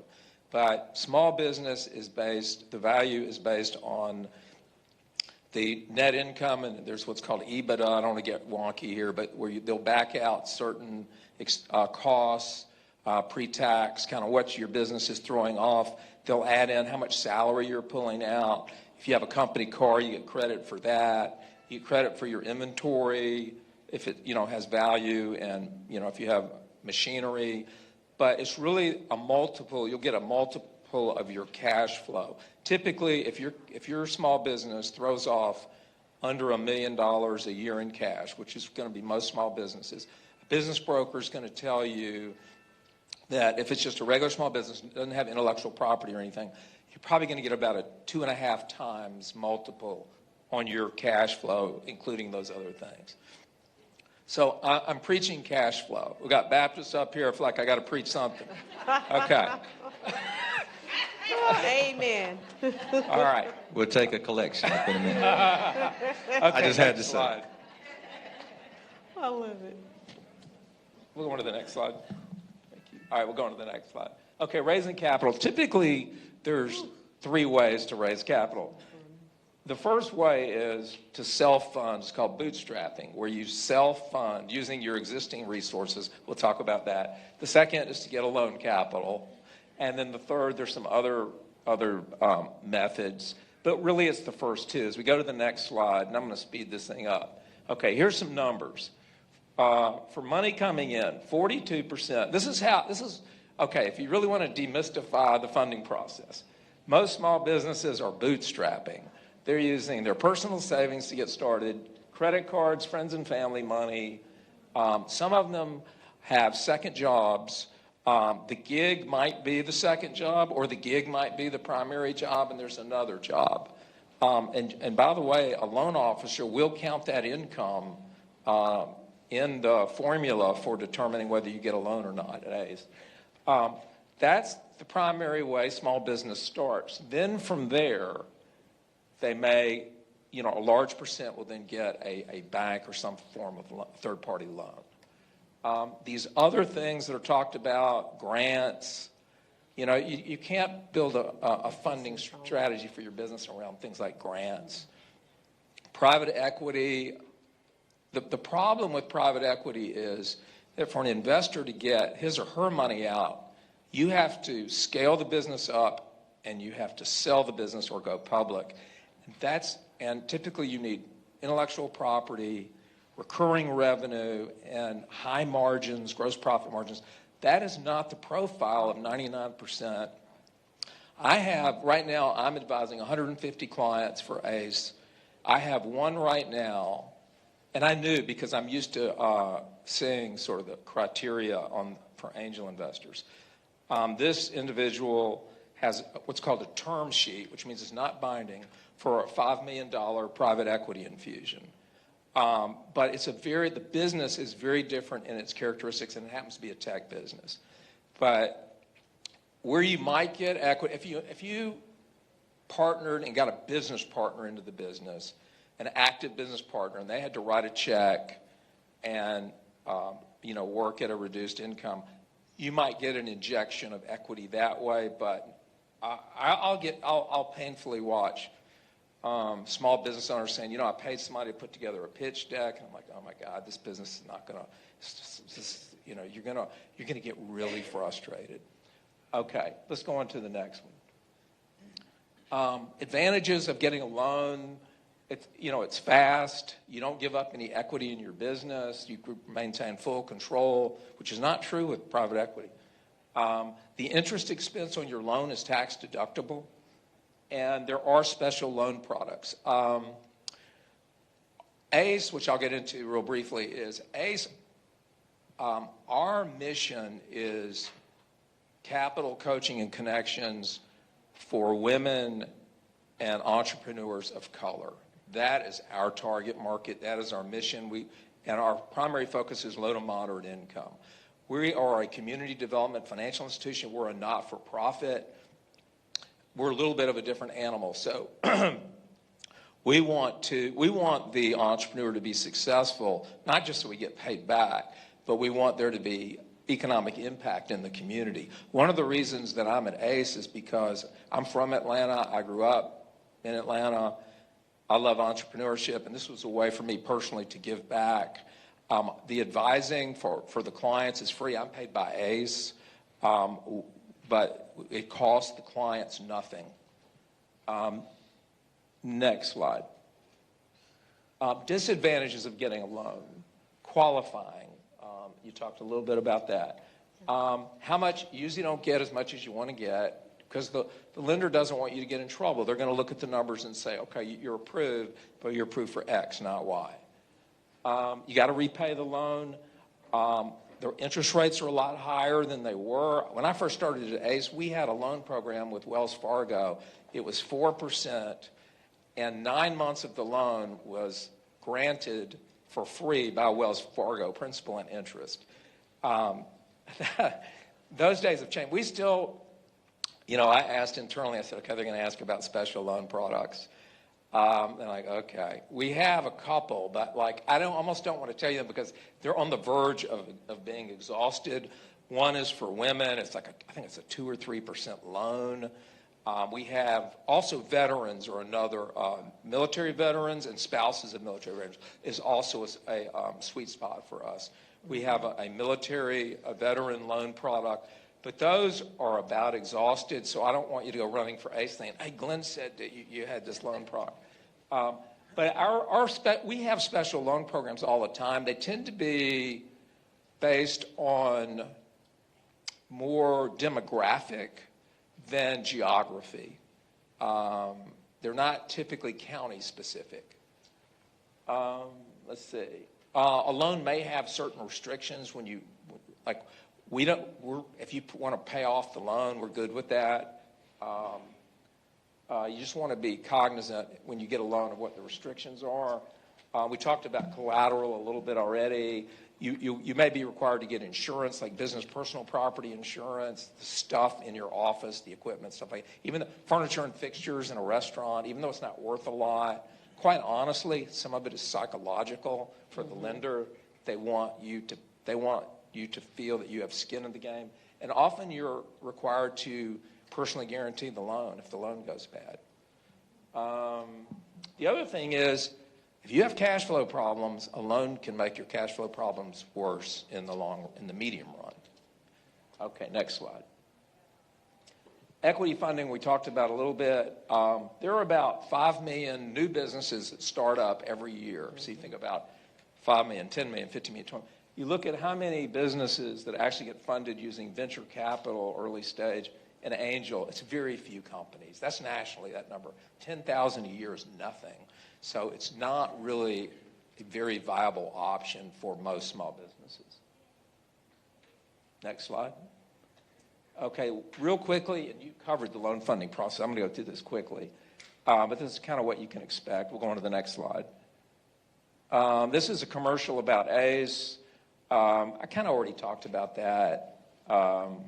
We'll go on past that. All right, so preparing for a loan. Okay, next one. You need good records. It's kind of a red flag for the loan officer when you can't even pull your records together. Like, oh God. Because they're putting their name on the loan. Like, our loan officers are not commissioned, but, they're putting their reputation on. They're recommending that you get the loan. Typical ACE loan is $50,000 to $250,000. We have loans higher than that. It's a 5-year loan. You can see kind of typically what loans are used for. If you're getting the loan for, quote, working capital, they want you to be very specific about, show us your budget of how you plan to use this money. Next slide. Okay, qualifying for a loan. Typically, there's a loan application you fill out. You may include a write-up, but basically, ACE looks for you've been in business 2 years. You're incorporated with the Secretary of State, at least as an LLC. They want to know the ownership structure because 20% owners, if there's multiple owners, if you have 20% or more ownership, you're probably going to be asked to personally guarantee the loan. They want to know how much you want to borrow and what it's going to be used for. And we'll go on to the next one. Okay, business financials. This is looking at the business performance. How well is the business doing?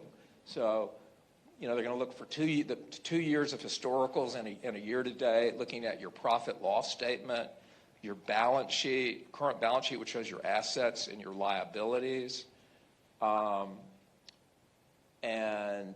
So P&L, a balance sheet, your tax returns. If you're a single member LLC, you'll have a Schedule C on your personal tax returns. That'll be your business tax return. And then for whoever's going to guarantee the loan and the owner, looking at your personal tax returns and what's called a personal financial statement.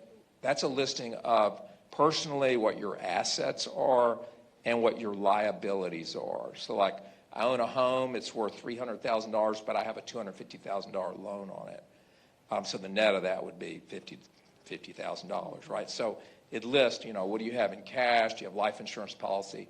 That's your assets, and then your liabilities are kind of what your unpaid obligations are. And also we talked about credit scores. I'll tell you this, for ACE, we don't look at business credit scores. We see companies selling to improve your business credit score. I have never seen a business credit report in any of the files at ACE. We look only at the personal credit scores. Okay. There are a couple different ways to help. that ACE helps. Okay, ACE has a women's business center. I kind of refer to it as the YMCA because to join the YMCA, you don't have to be young, you don't have to be male, and you don't have to be Christian. The ACE Women's Business Center, you don't have to be a woman. You can be male or female, we don't care, but it's the ACE Women's Business Center. It is a great organization. It helps. You don't have to have a loan with ACE. There are 140 women's business centers in the country to help small business. The ACE Women's Business Center, who's run by Sandra Font, I don't know if any of y'all know her, was awarded by the SBA #1 in the nation. So you've got a resource in your backyard. They're based in Norcross. They have webinars. I would highly encourage you to register, and then you'll get emails of stuff that's going on. Most of the events are free. It's a tremendous resource. I'll go and learn stuff. There's on the ACE website, whether you use ACE to apply for your loan or not, there's a video on getting loan ready that will be helpful for you to understand what you need to do to prepare for a loan. And then if you are an ACE client, we have this business advisory service team where we work with the clients very closely. That's it. Okay. I know it's been a lot to digest within a short period of time, but hopefully the moral of the story is we have a product that is good for you, whatever it is you're doing. But I think probably the best thing that I was told by a professor at Auburn is success is when preparation meets opportunity. So what you have to do prior to making that loan application is prepare yourselves. So the video library, resource library that's available for ACE is great. Make sure you dot your I's and cross your T's. We've talked about the reporting of revenue for your business and also understanding the importance of the personal credit oftentimes when you're getting started, because that's what will be viewed. Now, at this time, we do have a few minutes. Are there any burning questions for any of our panel members? Yes, ma'am. So we do heating and air conditioning, and if we could find 2 great technicians, we could do more business. So the Small Business Development Center, some of those initials are, help you to find employees, because we tried different things, different ways, and we've had opportunities to do business, but you got to have someone out there. Unfortunately not. No, but that Yes, it is. the Wendy's in my little hometown shuts down at 3:00 because they can't find folks to work. But they might have some ideas, so I would at least make the phone call because they do have human resource experts there, and they might have some ideas for you. And in all honesty, I know multi-million-dollar companies right now that could do more business if they could just identify good people. So scaling a business is one thing, but also it appears, Ms. Edwards, do we have the capacity? Oh, yes, WorkSource DeKalb.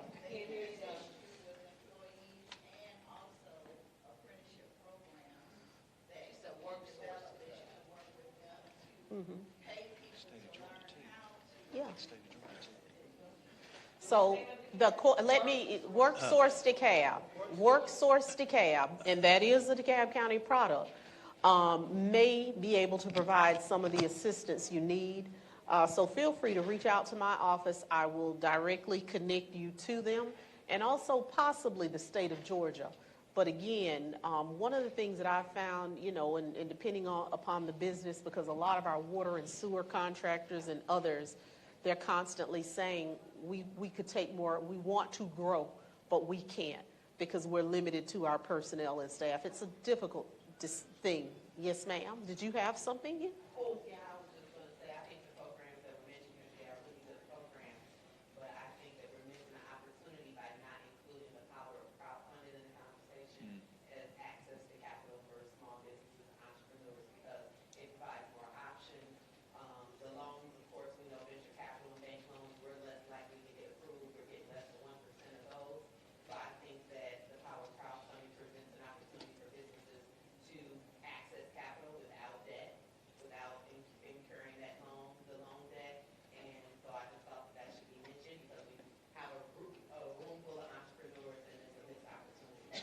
Absolutely. And let me say that crowdfunding is always an option. It's nothing that we in-house in DeKalb facilitate. So what we're talking about today are the specific products that we facilitate. But I know a gentleman, the cottages at South Park, in South Fulton, and he crowdfunded a $3 million venture. He was a young man that also worked alongside Elon Musk. So if that is something you're interested in, it's an option, but we don't facilitate the process, so you would have to do your own due diligence. But you know, a lot of businesses, I can remember the founder of Starbucks, reading his story. And of course, the bank didn't believe that it was viable. No one would give him $5 for a cup of coffee. So his loan was denied. So he used his own personal funds as well as family and friends, credit cards, and look at Starbucks today. So when you are trying to move your business forward, only thing I know to say is by any means necessary, but think through it, because all means have consequences. And with that said, we have time for one more question if there's one. Yes, ma'am. Any special recommendation for nonprofit groups? I will say that, you know, DeKalb County, in government, everyone comes to us for what they can't do for themselves, whether or not we provide the service. So people often come to us and they have needs that are associated with housing, a variety of things. And DeKalb County relies on a variety of nonprofit partners, and there is a process. And I know that Mr. Mitchell works with it a great deal, so I'll let him talk about it. Nonprofits. So the only area where you can get grants would be a nonprofit. We use about 40, 50 nonprofits, and every year in April we have a technical assistance workshop. We invite people to come in, and based on a 5-year plan, we pick nonprofits to help us implement our goals, our HUD goals, which are affordable housing, sustainable neighborhood, and economic development. But we provide millions of dollars to nonprofits, and we love nonprofits. They get a lot of things done. So if you're interested in nonprofits, my contact was there. Get a hold of me, and we have. You have to be in business at least a year. You can't just start last week. But if you're not in business for a long time, you can also partner with some other nonprofit that has synergistic skills of what you do and get your experience and then apply as a separate entity for yourself. So we're not saying you go away until you get that experience. Partner with someone in the interim. But in essence, we do a lot with nonprofits. We do. And usually in May is when we have what I call open enrollment, where there is a session held, and it's a 2-hour session. And we talk to you about some of our current nonprofit partners, the services that we need, and also about being compliant. Because once you receive those dollars, you have to allocate them properly, proper documentation, and we then accept applications for funding in June. This past year was June 16th. I just remember that date because I had to tell so many people. So in May is open enrollment. There's generally a 2-hour meeting. And then in June, you actually submit your proposals for funding. And throughout the year, if you're receiving our newsletters, we had well over $1 million that we set aside specifically for programs in nonviolence, because we're having a lot of issues with violence in community, and we needed programs geared towards our youth and community violence. So just reach out and we'll get you that information as well. And with that said, we're going to take about a 5-minute break. I see that the next group has arrived, and we'll be right back, and this will bring closure, but the best is still coming. And thank you all so much for joining us today. I want to introduce our speakers here with us this morning. And our first speaker, here to my left, is Chanel McBride. And Chanel is America's Small Business Financial Wellbeing Coach for Operation Hope and Operation Hope Inside. And Chanel has helped hundreds of small businesses and entrepreneurs with small business development and growth. She provides education and training for small businesses, individual coaching sessions, as well as connects business owners to critical resources to sustain or take their business to the next level. So when we're done, you want to pull Chanel aside and have a discussion with her. So next to her is Harris Kidwai. And Harris is a small business development manager for Wells Fargo Bank for the southeastern U.S., where he is responsible for the growth of business clients with revenues up to $15 million. He has been with Wells Fargo for the past 17 years and in banking for over 2 decades, having spent his entire career working with businesses of varying sizes. His areas of expertise include business banking, cash flow management, we just talked about that, financial operations, business growth, and human capital management. So Harris, thank you for being with us this morning. And next to Harris, to his left, is J.R. McNair, is the founder and CEO of the Velocity Company, Incorporated.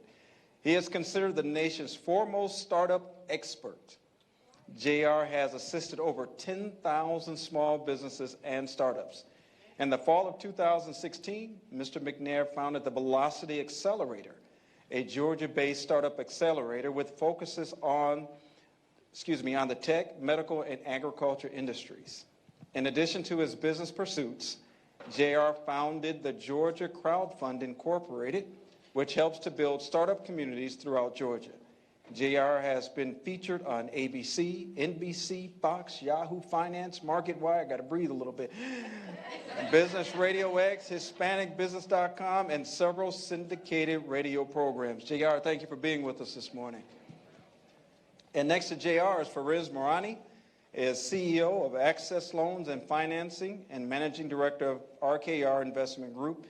He launched Access Loans and Financing in 2017 with the vision of helping individuals in the community own their dream homes. To date, Morani has helped hundreds of families with their financing needs and has assisted them in transitioning from apartments to home ownership. Through large homes, the families Mr. Morani has assisted have improved their quality of life by sending their children to better schools and by providing them with the space to grow. So these are our panelists this morning. So I got a great group to finalize what we're going to talk about this morning. And I think there's a set of questions that I have here that we're going to talk about to help begin some dialogue and discussion. Oh, yeah, I didn't introduce myself, did I? I am Frankie Atwater, President and CEO of the DeKalb Chamber of Commerce, your growing chamber, and we have a lot going on, as you'll find out about our chamber later. But for now, I'm going to leave it up to our panelists, and we're going to begin with Chanel. Chanel, could you please talk about the Small Business Empowerment Program and resources Hope Inside offers to small businesses?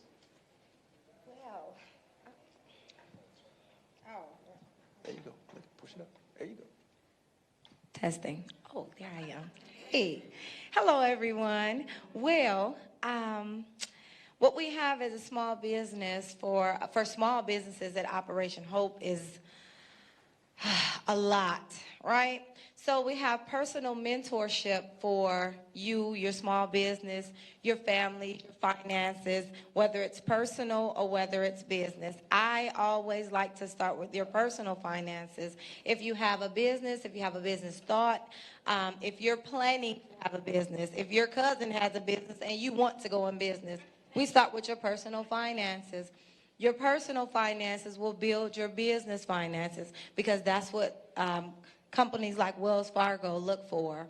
Our partnerships are with a wide range of banks, wide range of educated coaches like myself, other coaches that, we just have so much experience in the background of small business, of other resources that can range, like we have the 1MBB initiative. Let me start there. And I know that was one of the next things. We have 1MBB, which we support black businesses. Our goal at Operation Hope is to get, 1 million black businesses by 2030. And we partner with Shopify. That's another one of our partners. If you don't know Shopify, Shopify is one of the better e-commerce sites that work with black businesses. You know, you have a lot of platforms that are out there that will help your black businesses, but Shopify is one that kind of curates to what it is that we need with lower prices, lower cost. Operation Hope offers you 120 days of free services for our small business, small black business, for your e-commerce businesses. We help you build your business plan. We help you in your disaster plan for your business. A lot of times we don't think about that. Your business can have a disaster as well, a natural disaster. You can have a fire. You can have a flood. You can have any type of disaster, the tornado or a hurricane could come through, and you can be affected by it. Sometimes we think about our home and we insure our home, but we never have a plan for our business. So that's just a little bit of what we have at Operation Hope. Excellent. Well, thank you, Chanel, for bringing up some fine points. You touched briefly on resiliency. And I think that's really important, especially when you're coming out of a disaster or something like that. So with the 1 Million Black Business Program, is there an expectation or is there something that we can see when a small business comes along that they need some help with developing a resilient business plan? Oh, to develop a resilient business plan, you would need a partnership, right? You would need an excellent team. So that's going to start with a great CPA. That's going to start with a lawyer on speed dial. That's going to start with a business plan, you know, that someone like myself, a coach, can help you with. That's going to start with an elevator pitch that we help you with at Operation Hope. That's also going to include your finances being, you know, in order. That's going to include knowing your marketing team, having a marketing team, having your website, you know, things to get your business out there so that you can be able to excel. That's going to make you resilient. You're going to have to be able to have funding put to the side. You need to understand your credit so you can understand your business credit. So that will be one of the things. And again, I can't stress enough about disaster, because disaster, if you do not have a disaster plan, no matter what you have in place, and your business go out. I have a client right now that has she's reopening her business or rebuilding her business. That was her main source of income for her family. She had made so many million about 2 years ago. And now at this time, she's working a part-time job trying to figure out, because she had a disaster at her building. We don't think about this. So if you talk about a resilience plan, you can have a lawyer, you can have a CPA, but if you do not have a disaster plan and a Hello Kitty fund, you're going to be in trouble. Well, thank you, Chanel, for the advice and the information. That's very important, especially when it comes to disaster and dealing with disaster recovery. So Harris, got a question for you. What diverse business solutions and services are offered by Wells Fargo to help small businesses develop? Thank you, Frankie. With your permission, if you don't mind, I'll go off track for like 15 seconds here. I know you all heard my introduction, but there's one thing that's not in my introduction, which is before my 20-year journey in banking, I was a small business owner myself in Detroit, Michigan. And when I leave work, helping business owners all day, I return home to a spouse who's an entrepreneur of 10 years now. So I'm very familiar, not from a banking perspective, but also from an entrepreneurship perspective, and the questions you all have, and the questions that come to these types of meetings. So I just wanted to share that. Thank you, Frankie. Thank you. I apologize. You'll have to repeat the question one more time. I kind of got all taken away. Well, first of all, it's nice that because you're bringing it from two different perspectives. Absolutely. So you were a business owner and you're on the other side helping business. And so when you come home, you also get reminded that there's still another side. And I got yelled at. So here's a question. What diverse business solutions and services are offered by Wells Fargo to help small businesses develop? The one that I'm really proud of was recently launched. It's called the Special Purpose Credit Program by Wells Fargo. And it applies to our credit line product. It just got launched a few months ago, actually, literally about a month and a half ago or so. Let me break it down in very simple terms. What that means is for minority businesses, the program allows or automatically enables Wells Fargo to relook at credit line applications. So you submit an application, It goes through the process. We're a big bank like most others, like our peer group, Chase, Bank of America, some of the others. If the application is declined, it's automatically picked up by underwriters to be relooked at if you are a minority or a woman-owned business owner. That's a huge, huge progress in the right direction. So that's one of the programs that I'm very, very proud of. Like I said, it just got launched. We're seeing excellent results. The feedback we're receiving from applicants is tremendous because they're not having to go back to the bank and say, hey, my application got declined, what's going on? We are automatically taking care of it based on the application, the way it gets submitted. We call it I'm looking for the name, I apologize, it's so new. The program is called the Special Purpose Credit Program. It's called Connect to Credit. And if you are working with Wells Fargo Bank, you don't even have to ask the bankers, they're already trained in it. But if you want to feel double or triple comfortable, you can ask them and say, hey, I want to make sure that it's being viewed at from an added lens, right? We do this by still conforming to the regulations, by still making sure that we are doing things correctly. We're still being a safe lender. We're still being a viable lender for all stakeholders. But it is a great, great program for minority and small business owners that's out there.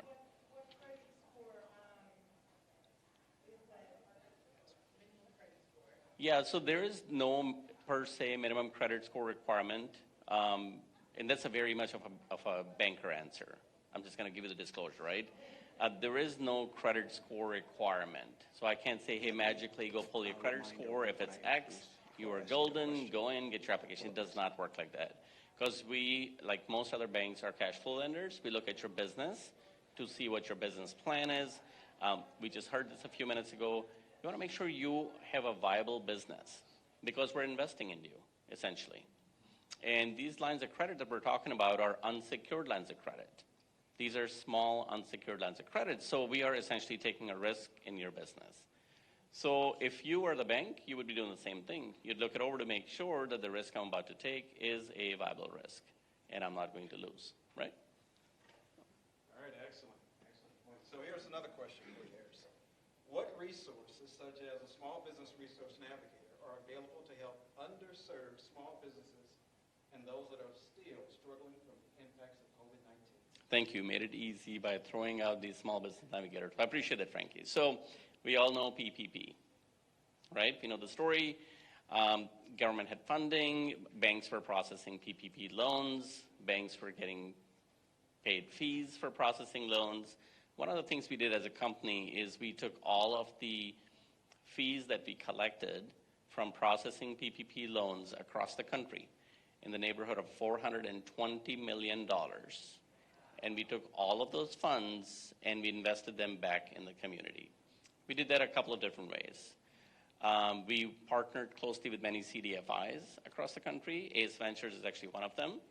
And we gave them grants that they could use at their discretion to fund these monies back in the community. We're the only bank that actually did that, which was fantastic because we know that after PPP, what we needed as a company and what we needed as a community is our small businesses to start thriving again. So that was one of the things that we did. A portion of those $420 million actually also went to creating something called the Small Business Navigator, bizresourcenavigator.com. It is available through Wells Fargo's website. So if you go to wellsfargo.com, you can look up Biz Resource Navigator. And there you have a ton of resources that are available to all entrepreneurs for no cost. You don't even have to be a customer of Wells Fargo. You can go and come and write to you, ma'am. You can go to the website and there's a ton of resources available. There's a lot of tools that are available. We've heard them from our peer group here, even in the earlier presentation. But these are free resources that are available to any entrepreneur. The young lady had a question. Sorry, Frank. Oh, please. Okay. Go ahead, ma'am.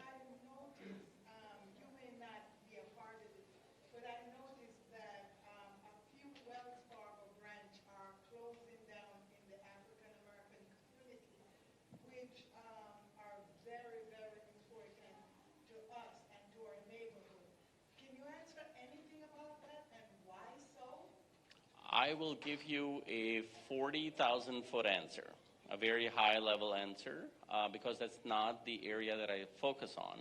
So I would be out of line if I just became the authority on it. But one thing that I know as a company is in many areas, we had a significant overlap of branches where we had branches literally across the street from each other. And it happened that way because a company like Wells Fargo over the period of years have grown big by acquiring other banks. So if you all remember 2010 or 2009, we acquired Wachovia Bank that was here local.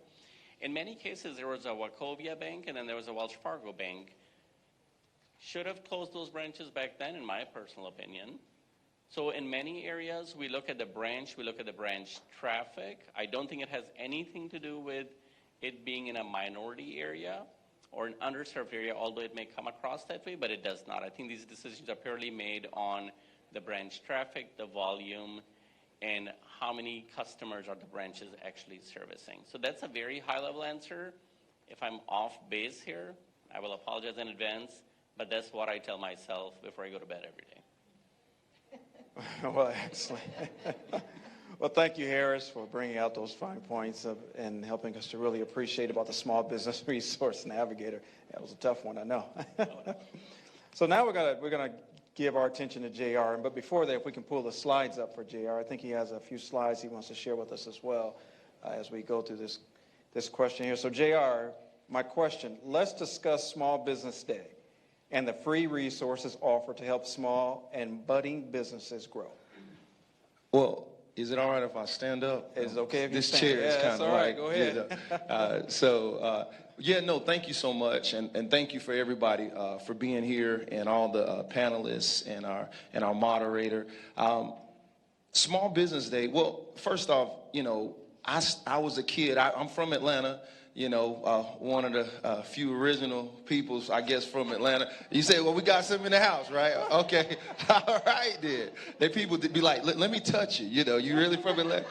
So anyway, so when I grew up, I was a kid. We weren't poor, middle class. I was the kid that went to school with the Adidas with the 4 stripes, the K-Swiss with the 6.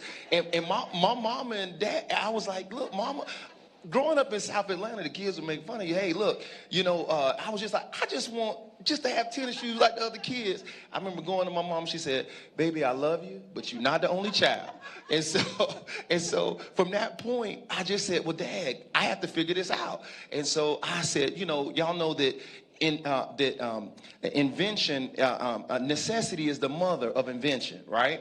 And so because of that, I was like, man, you know what? I got to figure this out. I went and printed these flyers at my mom's job, flooded the neighborhood. I was 10 years old, and I made $200 my first weekend in business.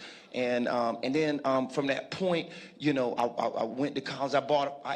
Before then, I started. I was up one night watching an infomercial. Guy said, I used to, you can make money in classified ads, $39.99 plus shipping and handling. I said, okay. So I sent off for his stuff, got it back.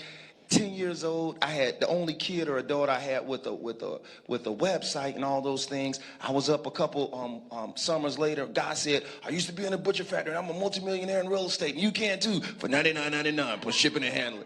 And I said, okay. So I sent his stuff, got his stuff off, and I got it back, and I bought my first piece of real estate, actually a piece of land out in West Georgia in a place called Fairfield when I was 14. And so fast forward, I came back. I used to play professional football. I was a running back. I graduated top of my class at college, but I turned all these job offers down to play football.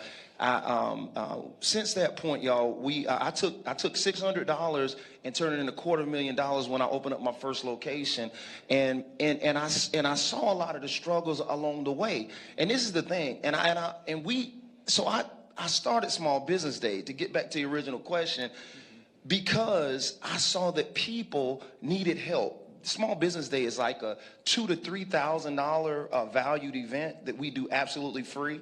It's a free event, like a 4 or 5 hour day event, and we give away about $1,500 in free resources at every event that we do.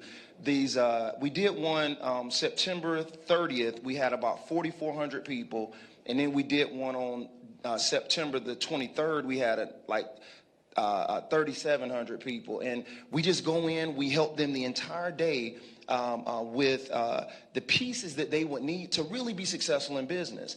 Okay, and I'm gonna share something with you real quick here, just about this, because this is so important. You know, I think a lot of people look at business and they think it's just this cakewalk thing. They look at Shark Tank and all these other things and they say, oh man, it's just, you know, like it's so romantic or sexy to be an entrepreneur. It's not. It's hard. It's hard. It's really hard. And if you don't know what you're doing, you're going to fail. Okay? Most people want a hero cookie just for saying I started. You know, but I talk to people a year later, I set up my business, set up my entity. And, you know, I say, have you made any money? Not yet, but I'm in business. And I'm like, so you got the business up, you rolling with the business, ain't made no money. That's not good. And then you say, oh, look, but I got all this set up. Look at all my stuff. No, that is not the good thing. And so, you know, most people never make any revenue. And if they do, it's really maybe $50,000. And if you look at the average, $43,000, when you take out expenses, okay, and taxes, that may be $20,000 in annual profit. You can't live off of that, right? So look, so what's the solution to this? Let's keep going. First off, now, it's a lot of stuff. I can talk to y'all about this we've helped over 43,000 companies. And I can talk to y'all about this over this 21 years of being in business for hours. I'm talking about, and I know we don't got that time. So, but I'm going to jump through this really fast, right? So if you look at this, even if you make 43,000, 20,000, you can't live off of that. So first off, the biggest thing I would say is just setting bigger goals. Some of your goals are way too low. And so you expect to achieve all of these things, but your goals are too low. Listen, if you're going to dream anyway, I always say this, you might as well dream big, okay? If you look at this, if you set lower goals, it will be very hard to accomplish them, okay? And so I'm just trying to give y'all a high-level view. This is just the first portion of a 30-deck slide, but I'm only going to go through 4 slides here just to kind of show you this, okay? So this is the whole thing. The lower you set your goals, the harder it is to accomplish them. You say you want to, like, for example, it's kind of like you say, hey, my goals are at the top of this building. I shoot for the top of this building, your head's going to be in the dirt, right? But what you should do is shoot for the stars, and if you fall on the moon, you're still up there, right? So this is the thing. People love to get behind larger goals, right? And this is the thing. If you're trying to build a team, trying to build something, you want to have larger goals. I'm going to say this to you, though. In year one, we always overestimate. I'm going to make $1 million in year one. You could. $1 million is about $80,000, about $83,000 a month. You divide that over every month. That only ends up coming to about what? About $80,000 a month. If you look at on 4 weeks, right? That's about $20,000 a week on a 5-day work week. That's about $4,000 a day. 10 hours in a day. That's $400 an hour. How many hot dogs do you have to sell to make $400 an hour? Okay, y'all understand what I'm saying? So you need to start thinking about that. A lot of us overestimate how much we're going to make in year one. And in year 5, we always underestimate, right? So we think, oh, you know, I'm going to make $1 million. No, in year 5, you could, look at Uber, Airbnb. Nobody knew who these companies was 5 years ago. They came on the scene. You can transform the world in 5 years. But your goals a lot of times are not big enough. So Elon Musk says something. He says, take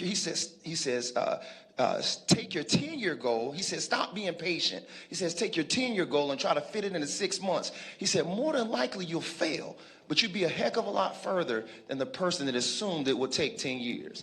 And so, and there's some other things you can do like SMART goals, which I'm not going to get into today. Just look it up.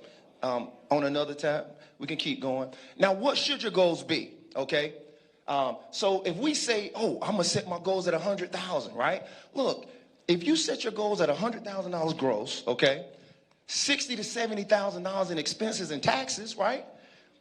You only have $30,000 to $40,000 in profit, so you can't really survive off of that, right? So $1 million gross, okay. $600,000 to $700,000 in taxes if we go based on that 60 to 70% same model, okay? So that's $300,000 to $400,000 in profit, okay? So you can do some stuff with that, right? So you can do some stuff with $300,000 and $400,000 a year, right? Y'all can, right? Okay, now let's keep going. So if $1 million is our goal, okay, let's keep. Less than 7% of people actually get to this goal when you start a business. So you're saying 93 out of 100 people do not get there, all right? So it's actually around 5.5% if you take the averages and put it together, right? Business is hard, but it's conquerable.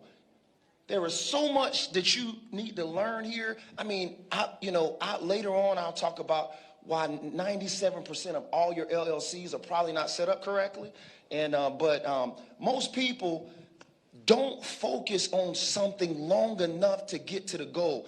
This is the thing. You think that you need a new strategy. Oh, this ain't working, so let me change the strategy. Or no, it's not that. A lot of us have to stay focused long enough on a long enough horizon to have that thing work.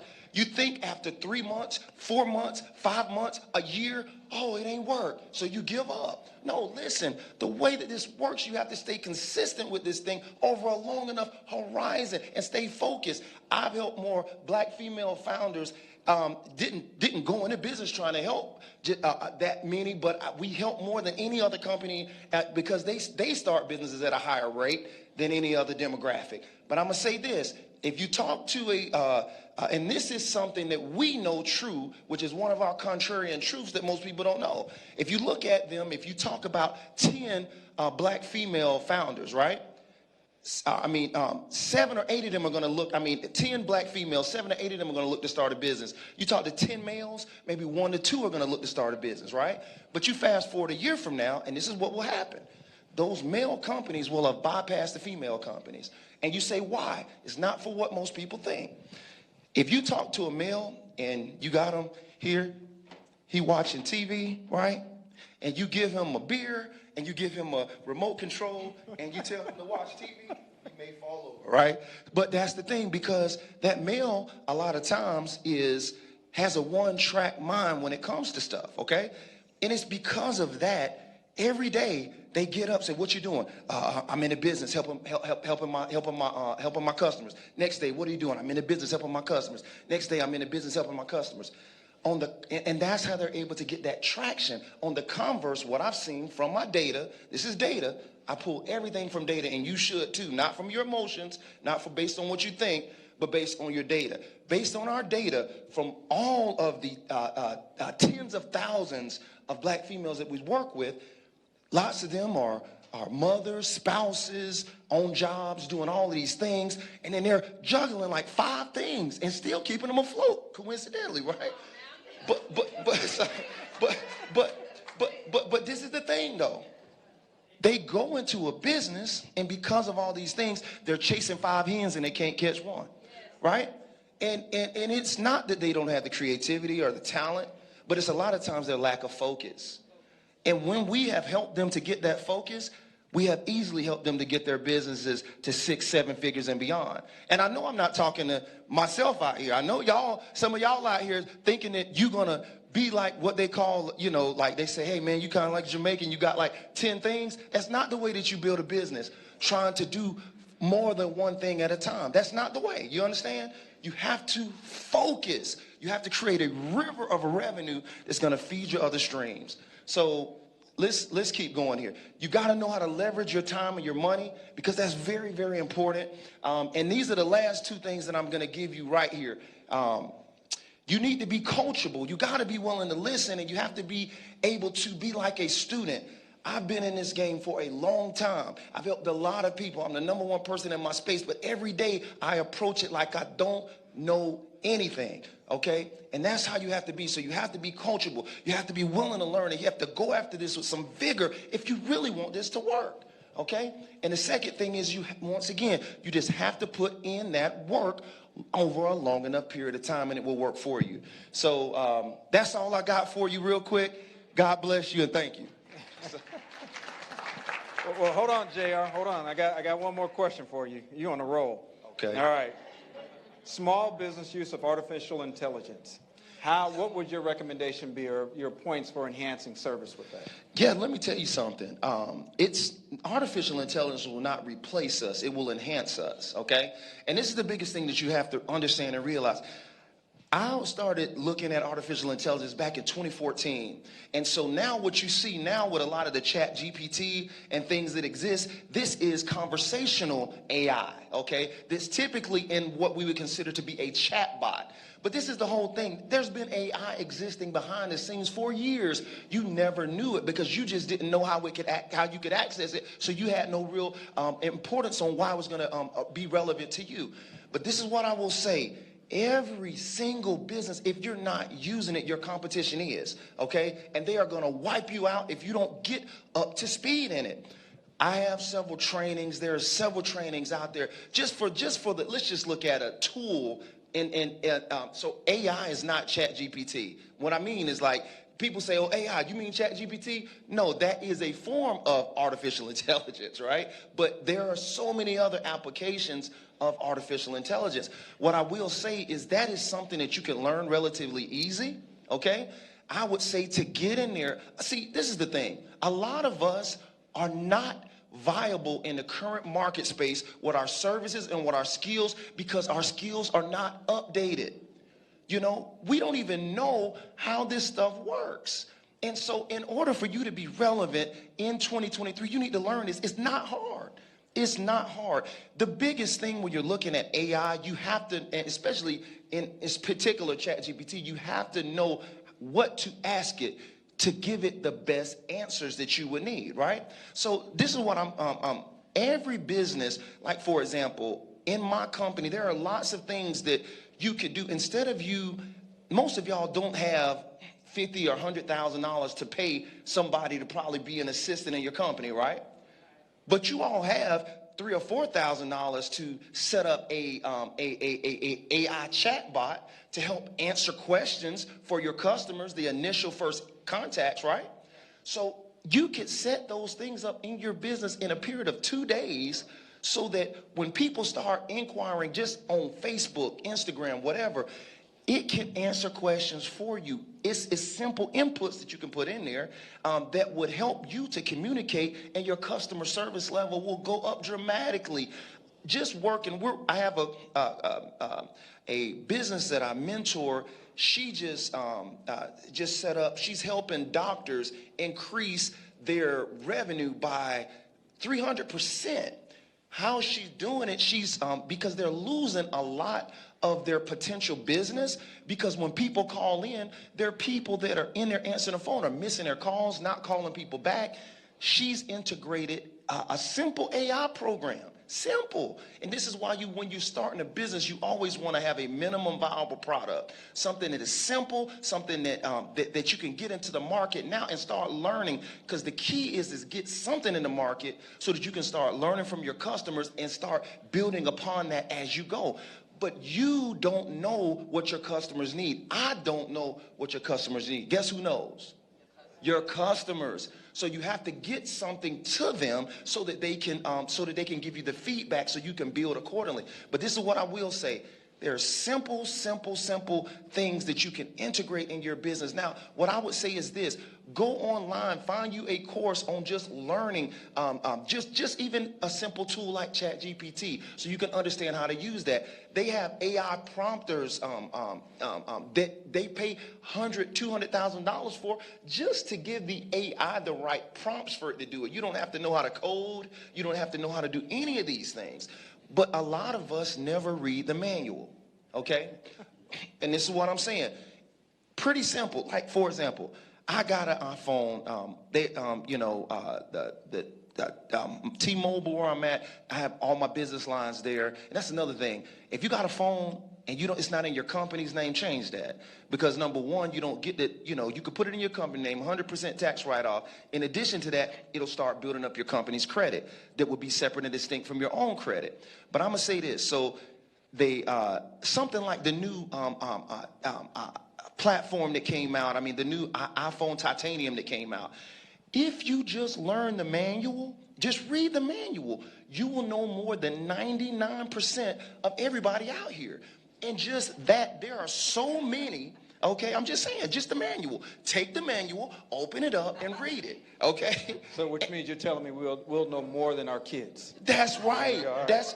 And so you do that. If you read it, I've seen so many people build $1 million companies on the backs of them just reading a manual to know how to just do something in that particular thing that other people don't know how to do. So I'm bringing this up to say that if you just learn a little bit about this stuff, okay, you will know more than a lot of people, and it will help you to do your jobs even better. You got to look at it instead of it taking you have to look at yourself like Tony Stark and his AI being like your Iron Man armor, right?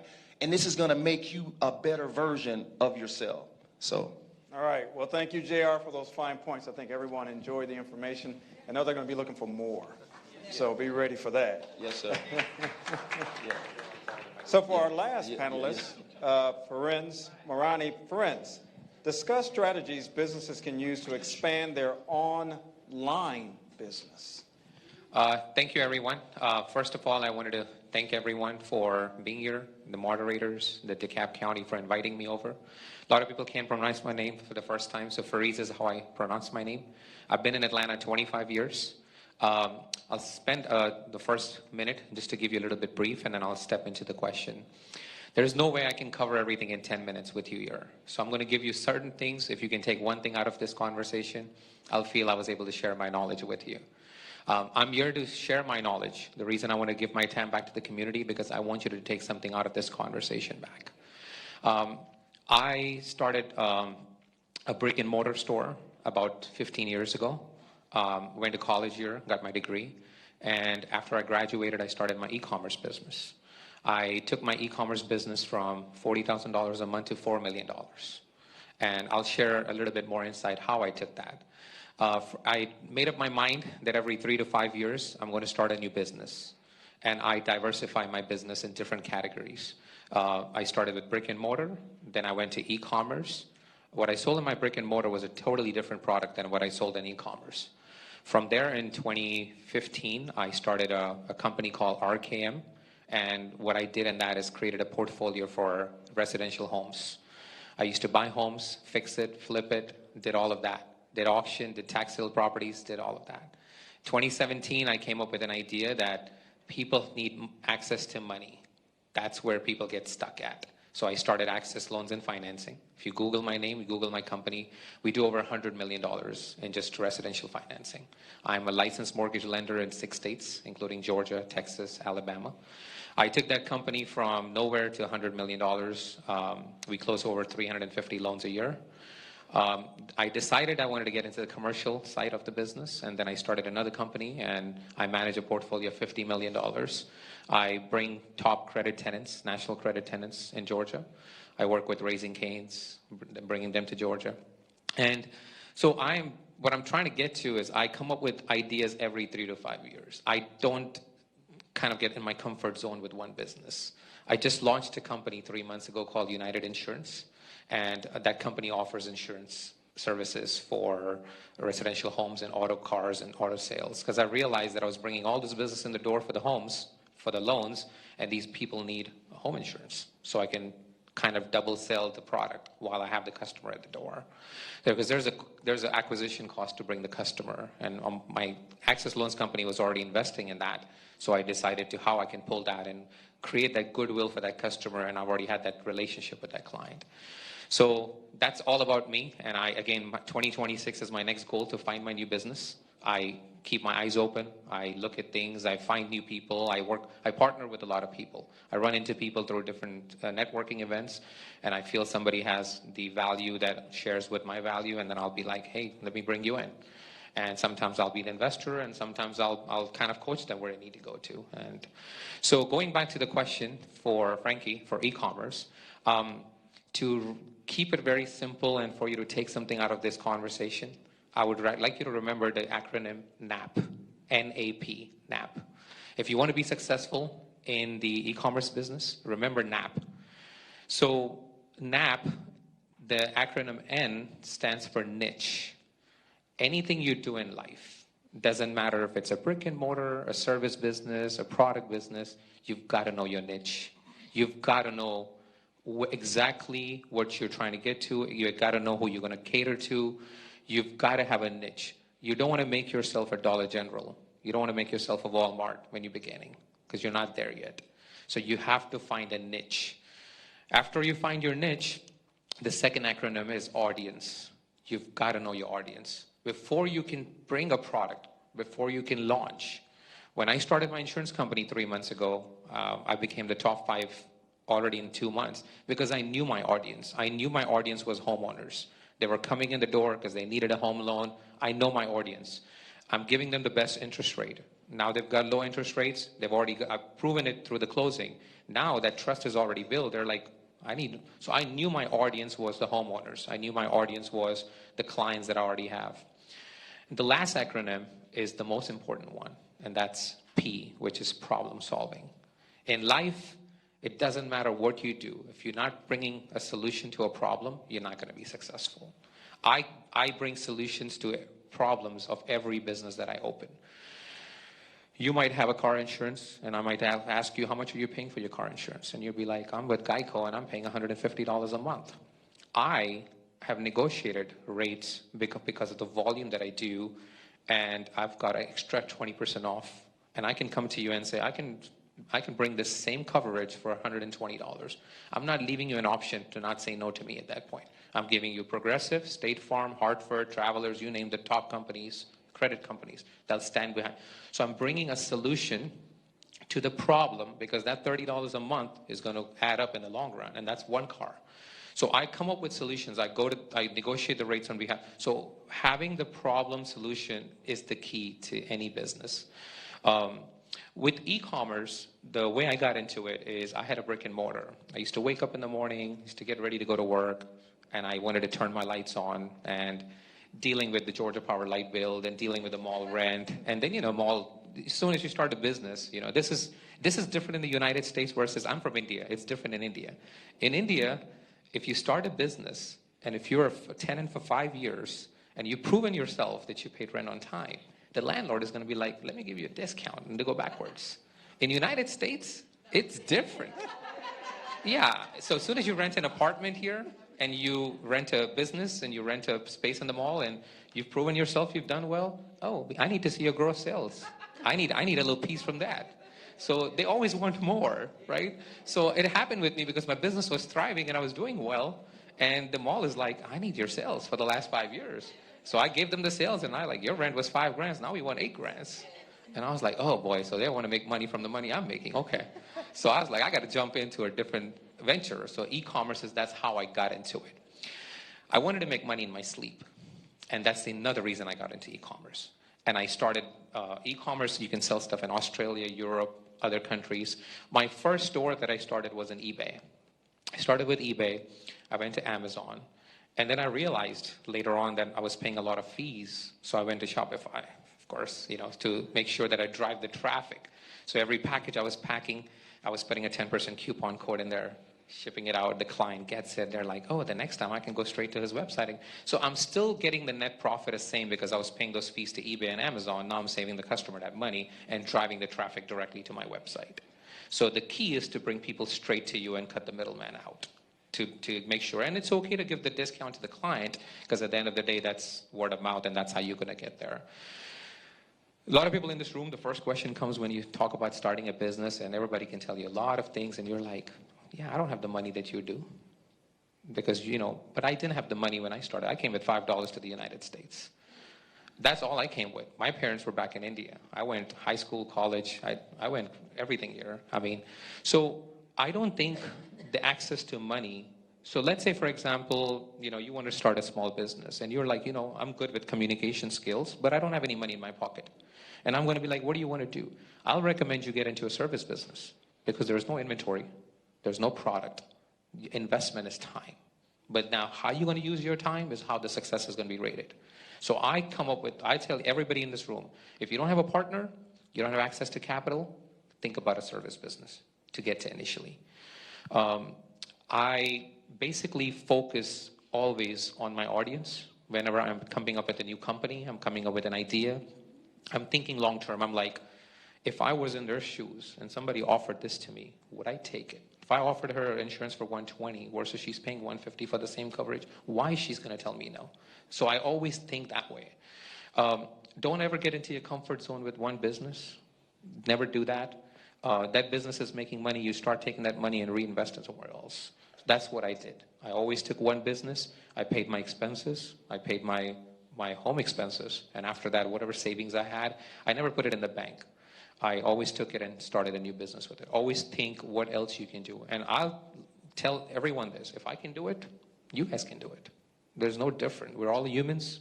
We all learn from each other. I'm here to share my story, to inspire you, to motivate you, that if I can do it in 30s, you can still do it today. It's doable. I've already come up with an idea what I'm going to do next year. I started this insurance company. The branch is doing extremely well. I wanted to hit a Hispanic market. I want to open an office in Jimmy Carter in Norcross. And I'm going to find a Hispanic agent who's bilingual, who can sit in that office and try to generate business. So I always think what I'm going to do next. My last thing was going to leave you with this thought. Basically, in 2 words, if I have to, 1 word, if I have to talk about myself, I tell myself I'm an emergency, or ER. The reason I say ER because I made money in the e-commerce and I invested in real estate. Everyone in this room, it doesn't matter if you buy a piece of land for $5,000 or you buy a commercial building for $5 million. You've got to have a little bit of piece in real estate. Passive income is the way to go. All our bodies are limited. We're going to get tired one day. We work day to day. You continue to do your jobs. If you have a W-2 job, you have a 1099 job, you're self-employed, you're e-com, it doesn't matter what you do. You have to have passive income. It doesn't matter. So focus on, the reason I call myself ER because I made money from e-commerce and I invested in real estate. And I continue to do that because there's an operational business that always gives you cash flow. And when you're making money, that's the best time to invest. And just put the investment through it and let that passive income come, because if this business is gone, you already have that established for yourself. Open to any questions. I think I've kind of summarized, and try to give you something to take out of this conversation. Thank you, everyone. Thank you, Fariz. We appreciate everything. I mean, this is, I think one thing we all can agree on that we've been hearing a lot this morning is when we, as a small business owner, we're focused on creating a business. We need to stay focused, and the number one person is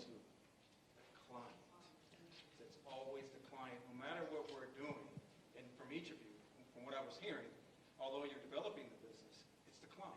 What is the need of the client? You're investing in real estate. Still, what's the need of someone that's going to purchase that property?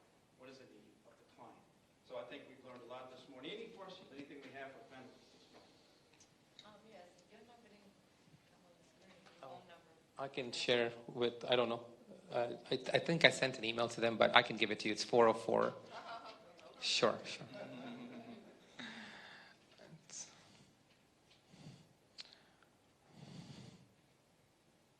404-579-7468. My email is my first name, which is Fariz, F-A-R-I-Z, at ALF, Apple, Larry, Frank, loans.com.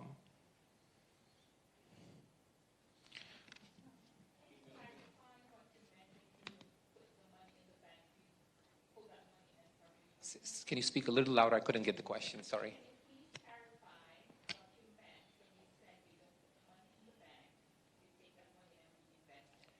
So when my e-commerce business, I'll start with that, right? When I was doing the e-commerce business, I was doing about $80,000 in sales. My net profit was around 25%. I was netting about $20,000 a month. After I paid all my expenses, I had $10,000 saved or profitable, right? So I kind of kept it for 10 months. I saved $100,000. I went to DeKalb County Courthouse on a Tuesday. They were auctioning some single-family homes. I got the list off. I printed it off. I drove around. I looked at the property. I found out which property I wanted to buy. It was a 3-bedroom, 2 baths, and the market value was $150 at that time. I got it for $100,000. So I used that money, the profit that I had in that business, and I bought that property cash, paid off. After I bought that property, I put $10,000 to fix it, and I realized I didn't want to sell that property because I wanted to make money from the money, because they say money makes money, right? And So I went to a bank at that time because I was not in the lending business. And I realized how much hiccups the bank was giving me at that time to get a loan on that home. So that's how the idea came about me starting my own lending company. So I became a licensed loan officer and so forth. So I took that property, I appraised it for $150,000. I took equity out of $120,000, right? So that means I got a loan for $120,000, right? I only had invested $110,000, so I already made profit $10,000. The rent on that property was $1,800. My mortgage was $1,600. So the property was bringing me $200 a month, and I got all my money back plus $10,000.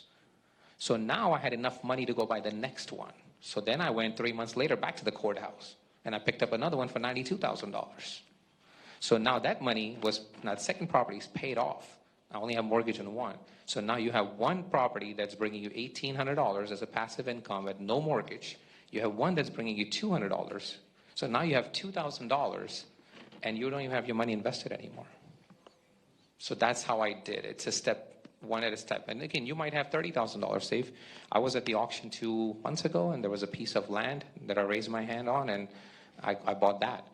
I'm not going to do anything with the land, but like he said, I'm going to find the right client when time comes and when that client's need becomes. So I'm developing a property in Conyers right now on 138. I had a piece of land that I purchased years ago in 2019. And I found out that Raising Cane's wanted to come to Atlanta. They're looking for locations to open for their business. So I pitched the property to them and they said, yes, we'll take it. So now I'm, working with them. So my mom always said, you can put money in gold or real estate, you can't go wrong, so, but that's a good example of the question. And I really like that question because I was like, how do I start? But take the first property, refinance it, pull the equity out, get the next one with that, and keep circling like that. And I'm going to tell you something too, just to piggyback on what he was saying. Listen, if you got real estate, like right now, even your personal home, you need to have a HELOC on your home. Everybody needs to have a home equity line of credit on your home. It doesn't make sense to have homes and you just have all this equity sitting in your home. For what? Just to say, well, I got equity in my home? When the market goes down, that equity can be eliminated in an instant. And so, but you need to have cash, okay? Cash is king. So what I would advise, and this is the whole thing, look at it, Warren Buffett, right? He's one of the richest people in the world, but Warren Buffett has hundreds of billions of dollars in the bank, but yet and still he has a mortgage on his home that is less than $2 million, okay? Why does he do that? Because he said he could think of a better use of his money than having it sitting in a house. And so you never want to have that. Every piece of real estate that you have, you want to pull out as much equity out of that property and have that cash on hand to utilize it to move it. And so, and these are the things that I tell people and if you're trying to start a business, you may have that available. Even certain things, I would just tell people, and I'm just going to mention this too. Even people, y'all investing in 401ks. I'm gonna say this to you now. I've never understood it. Because maybe I've never worked for anybody like that. So I just don't understand it. But this is the thing. When you take, so most of y'all are not probably making over a couple $100,000s on your job, right? So, but then the government would then come and take your money, take your taxes and all that stuff, and then you're going to take a portion of that money and then give it to the 401k people. And you know what they're going to do with your money, right? They're going to go take it and invest it into the stock market with Uber, Amazon, all of these places like this. They're going to be like, and they're going to take your money, okay? And they're going to say, thank you so much. Going to take your money to build their businesses. And then you're talking about, I ain't got no capital, okay? When you're taking your capital and you're giving it to them. This is the thing. And then when you want to get your own money, they ask you for your first of kin, your DNA, all of that stuff. And then when you get it, they make you pay tax and penalty. Do you understand what I'm saying? These are things that just don't make a lot of sense. There is a thing, though, I will mention this real fast. There is something that you can do if you have a business, if you're in your business full time. there is something that you can do called a ROBS 401k, ROBS 401k. Write this down, ROBS 401k. You can't be on a full-time job. You have to be in your business full-time, or either on, you can have a part-time job, but you can't be in it full-time. And I will say this, you can access your 401k without tax or penalty through that. You can look it up through the IRS, but you have to set up a Class C corporation, okay? And you have to be working in that business, and they will allow you to access that with no tax or penalty. I'm bringing this up just to say that I see this so many times. Everything Farid said was straight, spot on. I mean, when you're talking about real estate, that's exactly what I did. That's why I bought my first piece of real estate when I was 14. But this is what I'm saying. It's not just about having real estate. You have to know how to utilize it. The thing that I hear a lot of people that I hear speaking on real estate that Farid's mentioned, which is totally what I always preach, is to, when you get that property, pull that equity out of that property and have it to access it so you can do other deals. So one thing I'd like to add, you have to have a game plan. HELOCs right now are 9.5%. So let's say she has equity in her house and she calls me and I do a HELOC for 9.5%. Her mortgage payment is starting next month, but she doesn't have a game plan of what to do with the money. I would not do it until you have a game plan in place, because now you have a mortgage on a home that you have expenses, but you don't have the profit coming in. So remember, before you take this first step, you've got to know where you're going. You've got to have the end product. Your focus should be at the end, not at the beginning, because the beginning is always easy. You're going to call me, I'm going to do your HELOC in 14 days. I'm going to hit you with a mortgage. You're going to have a big bill next month, and you're like, oh, I got money in my account, but I don't have any cash flow. So he's a great point, but you've got to have the plan. What are you going to do with that money before you do that, because you don't want to incur interest and start sitting it in the account. Because I had a lady that called me, and I don't sell stuff. My job is to, even today, I came here with only one intention, that the Lord has blessed me with my time and the knowledge, and how I can share my knowledge with you guys here. And I feel like we're people of color. I wanted to give my time back, and I wanted to say to myself that the Lord has blessed me with the wisdom and how I can give it back. So, and I tell you one thing right now, with this lady called me and she wanted to do a HELOC or a cash out refinance. She was at a low interest rate at 2.75. The interest rate I was giving her was 6.5 at a cash out. And I asked the lady, I said, your mortgage is $1,200, you in your 50s, what are you going to do with this money? She says, you know what, I want to just keep it. What if I get an opportunity? I said, look, you're going to lose that 2.75. And I said, look, I'm going to suggest you not to do that. You show me what you want to do with it first, and then I will advise you. But if it was another mortgage guy, he would have been like, let's do it. Because I'm not focused on the money that I'm going to make. It's about relationship. That lady saw my integrity in my conversation and said, thank you for being honest. I will not utilize your services, but I will. The chief of staff behind have used me for mortgages. The commissioner have used me. So I've done a lot, but I'm very transparent. But what I'm trying to tell you, the HELOC is great as long as you have a game plan. And I would say that you have to understand, cash out refinances are loans, okay? You need to understand the difference between a loan and a line of credit, okay? A loan, yeah, you start paying that back. Lines of credit are like credit cards. If you don't utilize it, you don't pay interest, right? So that's a difference. So a line of credit and a loan are different. And you need to understand the differences between loans and lines of credit and when to use which, okay? And so when I'm talking about looking at loans, you should never take a loan out without having a serious game plan. Agreed 100%. Lines of credit doesn't matter as much because if you have $80,000 in a line of credit, you only use 10, you're only paying interest on what you use. You pay it back down, no interest, right? But this is the whole thing too. Don't get so caught up in interest that if you don't have a deal, if you have a deal that I can make $100,000 on, right? And I got Farid here who can give me the money for it. And even if I have to pay him $20,000 of that, I'm still making 80.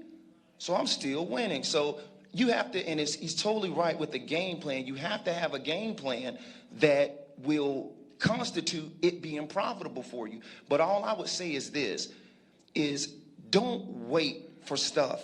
Because if you look in the pandemic, we were trying to wait for the interest rates to go back down, okay? And then you missed out on getting that piece of real estate that you wanted, right? The Bible says in Ecclesiastes 11, the farmer that waits for the perfect time to plant will never harvest, okay? There's never a perfect time for anything. There's never a perfect time to start a business. There's never a perfect time to go back to school. There's never a perfect time to get married. You have to just go and let it fluctuate. But having a plan is going to dictate what happens when you do act. But I see a lot of people, my philosophy in business and in life is to launch it and perfect it later, okay? Launch it and perfect it later. Y'all write that down because it's going to launch it. A lot of y'all got planning paralysis. Plan. It ain't ready yet. I'm not good enough. I don't want nobody to see this. You know, JR, they gonna make fun of me on social media. Who cares? Most customers want for you to solve one problem for them very well, okay? A lot of you all have too many features, too many services that you're trying to offer. Instead of trying to, you say, hey, JR, I do eyelashes, I can do a tummy tuck, I can do a butt lift, I can do all of this stuff. No, just do the eyelashes, okay? And do the eyelashes very well. Like was Faris's game plan. He came into the mortgages and serviced his customers extremely well. Then it wasn't until after he did that he saw another problem. The only way he was able to see that problem was why? He was in the market. That's right. And he was studying his audience. And then he saw another problem. And then he attacked that. Do y'all understand what I'm saying? All right. So. Well, what we'll do afterwards, you'll get a chance to get information from our speakers. In addition, I think we have a list of phone numbers and some other things that we can provide you. I know we got most of your email addresses, and we can send that information out to you as well. But I want to give the last few minutes to Shanette. I know she has some things she wanted to bring up. Thank you. Thank you, because I am the only lady up here. I know they done took over the flow. But listen, no, they're right on. They're right on spot. All of these gentlemen up here are right on spot. But let me tell you, the excitement that they have in them and the things that they have been doing and how they have been prospering, over here at Operation Hope, we can help you get there.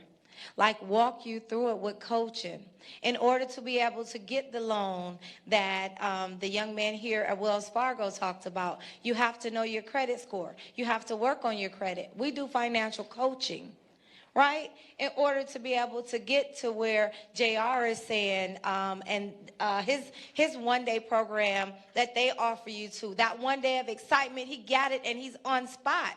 But after that, you need someone else to go through your paperwork and help you with that. We offer an 8-week training program so that you can be able to get to where Perez is and build your business and build it up, like he said, and have your plan, right?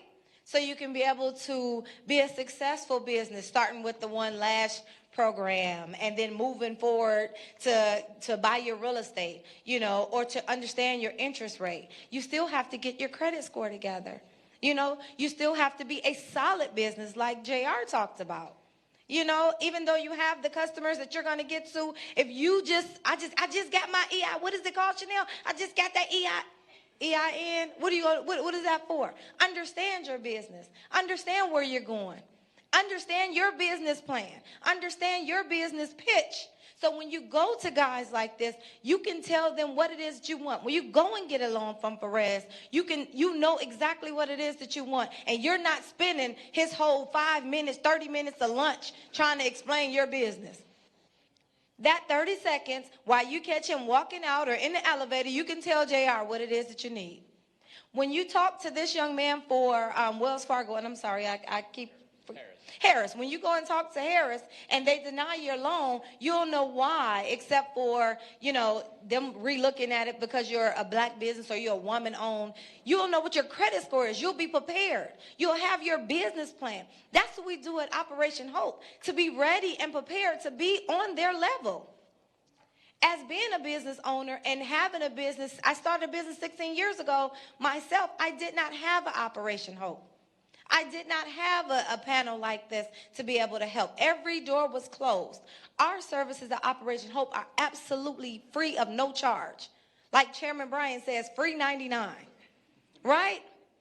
Get these services so that you can level up and be able to go on Wells Fargo with your head held up high and get those loans. So you can be able to get the services that all these guys have to offer, and you can be able to make $1 million plan. But you have to make that plan. At Operation Hope, we have qualified coaches that are here to help you plan that out. You don't have to have a plan for everything, but you need that business plan. Right? You do not have to be in DeKalb. I'm a virtual coach, so you can be in India, and I will help his sister.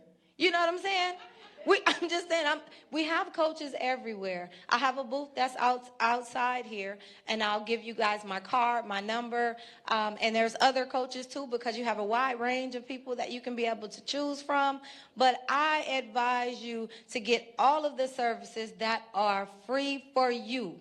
Our 8-week program, you put your dedication to it, and like it was said on this panel, focus on what it is that you want, your goal for where you're getting for. If you're shooting among those stars, how are you going to get there? You have to have a partner that's holding you accountable for what it is that you're doing so you can be successful. So just to add on to all of the excitement, which is wonderful, but if you're not going to do anything about it, it's not going to help. Us here at Operation Hope, we can help you. That's all. Thank you. All right. Well, excellent. Well, thank you. About an event. I'm doing an event tomorrow. You asked me when the next thing was happening. It's sold out, but I have about 5 tickets. You may have to help us out. But tomorrow at my office in Buckhead, we're doing a free event. It's $100 to come, but I'll give y'all a couple of those actual tickets for tomorrow. Do they need to bring something from this event to show that they were here? Well, they need to. I'll give you my email address, and this is the best way to contact me. It's just really simple. info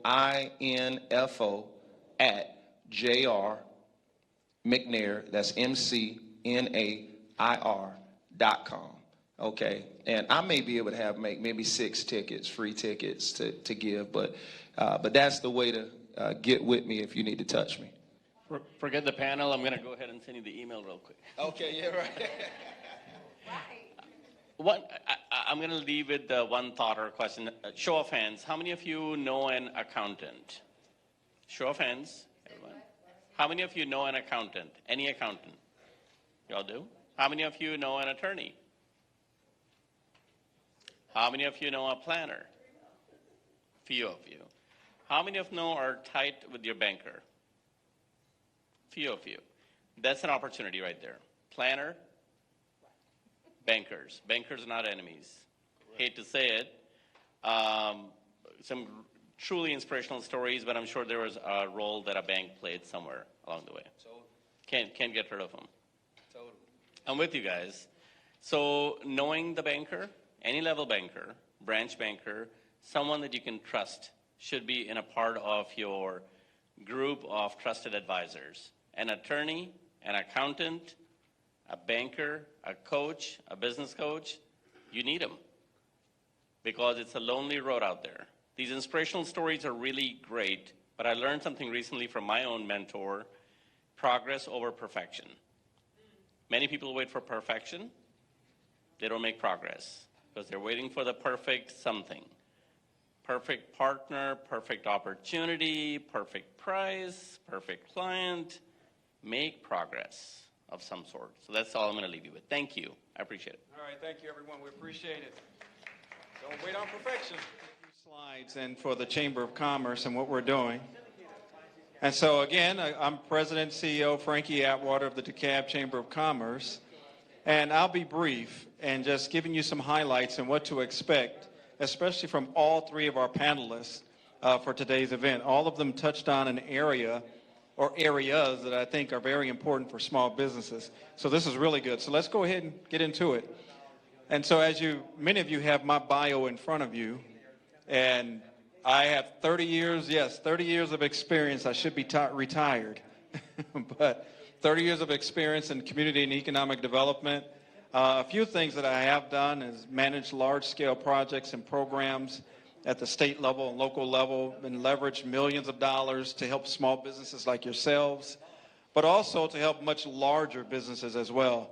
I work very closely with the Obama administration while in Illinois, working at the Department of Commerce.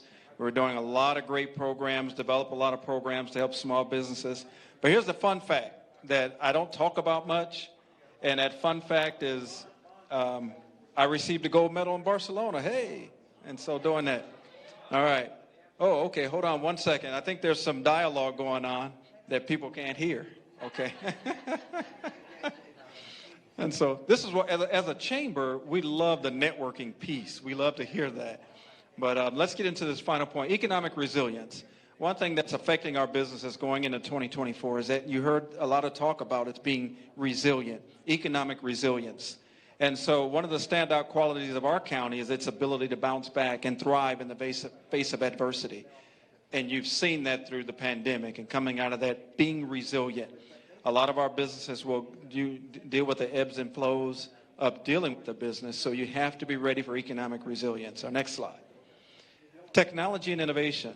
DeKalb County is no stranger to technology and advancement innovation. So what can we expect as a business owner in 2024? You heard a lot of our panelists talk about being innovative, using technology. If you're not familiar with technology or using a laptop or using your phone, your cell phone, the many different techniques that you can use, I would advise you to get a session on this, because if your business is not, if you're not technologically savvy going into 2024, you're going to be slowed, because things are focusing on innovation and technology is becoming a big thing right now.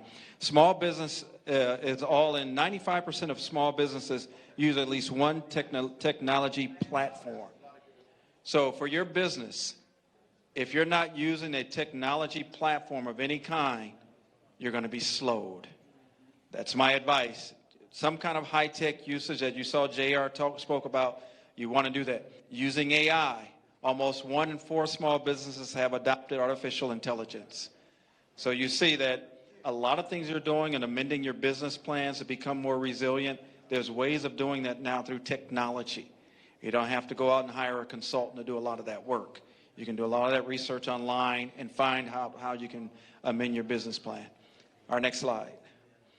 87%, this is the amount of small businesses that have reported increased efficiency due to technology platforms. So 1 in 4 amount of small businesses use artificial intelligence. So you think about it, if you're sitting by someone, it's 4 of you, 1 in 4 of you are using that. The other 3 aren't. So 87% of those small businesses use artificial intelligence or technology platform. So you see where things are trending. You see the trajectory and what's going on. So if you're not using a technology platform, again, you're slowing progress for your business. Our next slide.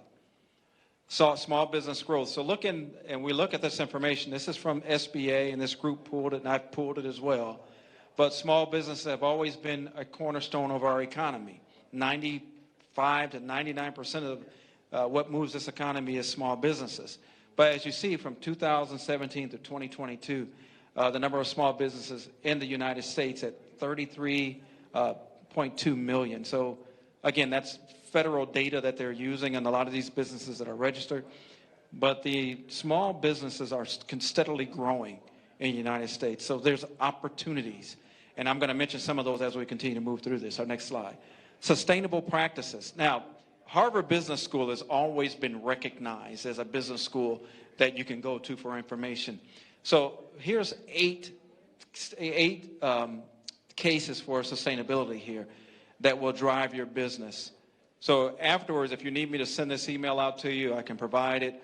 But here are some of the points that help to do that. And as you see, build your brand loyalty, building on your brand. If you know how to do one thing good, as you heard our panelists say, be an expert at just that one thing prior to advancing to others. But sustainability and environmental responsibility are becoming increasingly important for businesses worldwide. And we think about DeKalb County is no exception.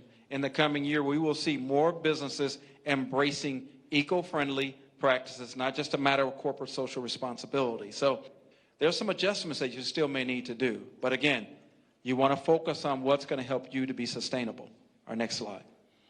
Infrastructure development. The county's investment in infrastructure. The county is doing a lot of investment in infrastructure. Many of you have heard about, you may have received an email from me or maybe from your commissioner about the special purpose local option sales tax that is on the referendum for vote on November 7th.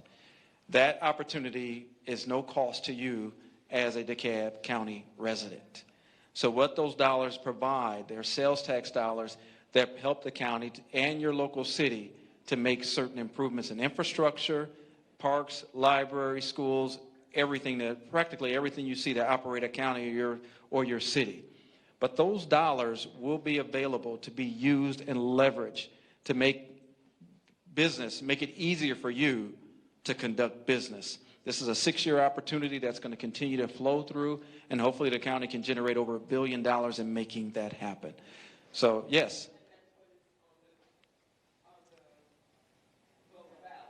Yeah, the SPLOST program is on the ballot. Now, this is just talking about infrastructure. This is just one component of it. But the SPLOST, the special purpose local option sales tax, is there. No cost to you. And here's another benefit. As a DeKalb County resident living in DeKalb, you own a home in DeKalb, you get a tax credit every year on your property taxes. Isn't that, you're not going to do anything. There's nothing it requires you to do. At the end of the day, this is voted yes for that SPLOST, you get a tax credit. Yes? All of DeKalb, each city in DeKalb County, based on population, will get an allocation from that SPLOST. Unincorporated DeKalb will focus on DeKalb County's project list. Each municipality has their own project list, so they'll get a portion of that allocated from the county. But it's, again, no cost to you at all. You won't even see it, but you'll see the tax credit that'll come in on that on your property taxes when you pay your mortgage. So that's it for mine. I figured I better make it short and sweet. But your DeKalb County Chamber of Commerce, I'll tell you right now, we are growing and moving fast. Our next event that's happening is coming up is our State of Education and Workforce Development. We have an all-star lineup lined up for that. We have our DeKalb County Superintendent, Decatur City Superintendent. We have all the universities here in DeKalb County, as well as Goodwill of North Georgia, President and CEO Keith Parker. All of them will be there speaking at this event next Wednesday. Tickets are still available for that. After that, we have a legislative preview. And then our final event for the year, and we're working in collaboration with Commissioner Cochran-Johnson, is our gala event, our awards banquet, where we give awards out to community leaders and small business leaders of the year and other entrepreneurs, as well as our young business leaders at this event. Your chamber is growing. Many of you probably say, what happened to the DeKalb Chamber of Commerce? I haven't heard anything about them in years. I can tell you right now, we sold out every single signature event this year. I had to turn events down. And so the popularity, the interest in that chamber is growing. This is not Granddad's Chamber. We're not having Granddad's Chamber. Granddad's Chamber was great, did a lot of agriculture work. This is a new chamber. This is a new day in how we do business. So I know each and every one of you say, well, why should I join the chamber? I can network on social media. That's why. For me, it's the value of your investment in the chamber. I'm giving you more than just a networking event. I'm helping your businesses have opportunity, not just through here. We're creating programs in collaboration with our government agencies to provide service to you as small businesses. Small loans, opportunities, partnerships with Georgia Piedmont Technical College to give you free training and everything else to help you with your business plans, to amend, to bring in capital, get people to walk through and help you with everything you may need with a small business. That's the value you get for investing in this chamber. Again, it's not Granddad's Chamber. We still keep some of what they do, but this is the 21st century. We have to change how we operate, and the chamber has to change as well and be innovative. So thank you for being here with us this morning through the afternoon. We truly enjoyed you being here with us. So if you have any questions, please, you can reach out to my office, my contact information. I have some business cards, or Commissioner Cochran-Johnson, some of her staff is still present here today. Will the slide deck be available for us later on? Okay. All right, perfect. Yes, that's good. So please reach out to the panelists. The lady from Phyllis, Ms. Douglas from DeKalb County, she gave you a nugget earlier about DeKalb County, doing business with the county. I don't know if anyone caught that, but if you're interested in doing business with the county and you're probably a little reserved, go ahead and request some of the proposals that were submitted, that were approved, and some of those that were denied. Find out what they did, how they prepared the app, what they had available, what they submitted. Everything's available to you, so then you can compete. That's a jewel that most governments don't provide. So wish you all the best. Any questions, just reach out to us. Thank you.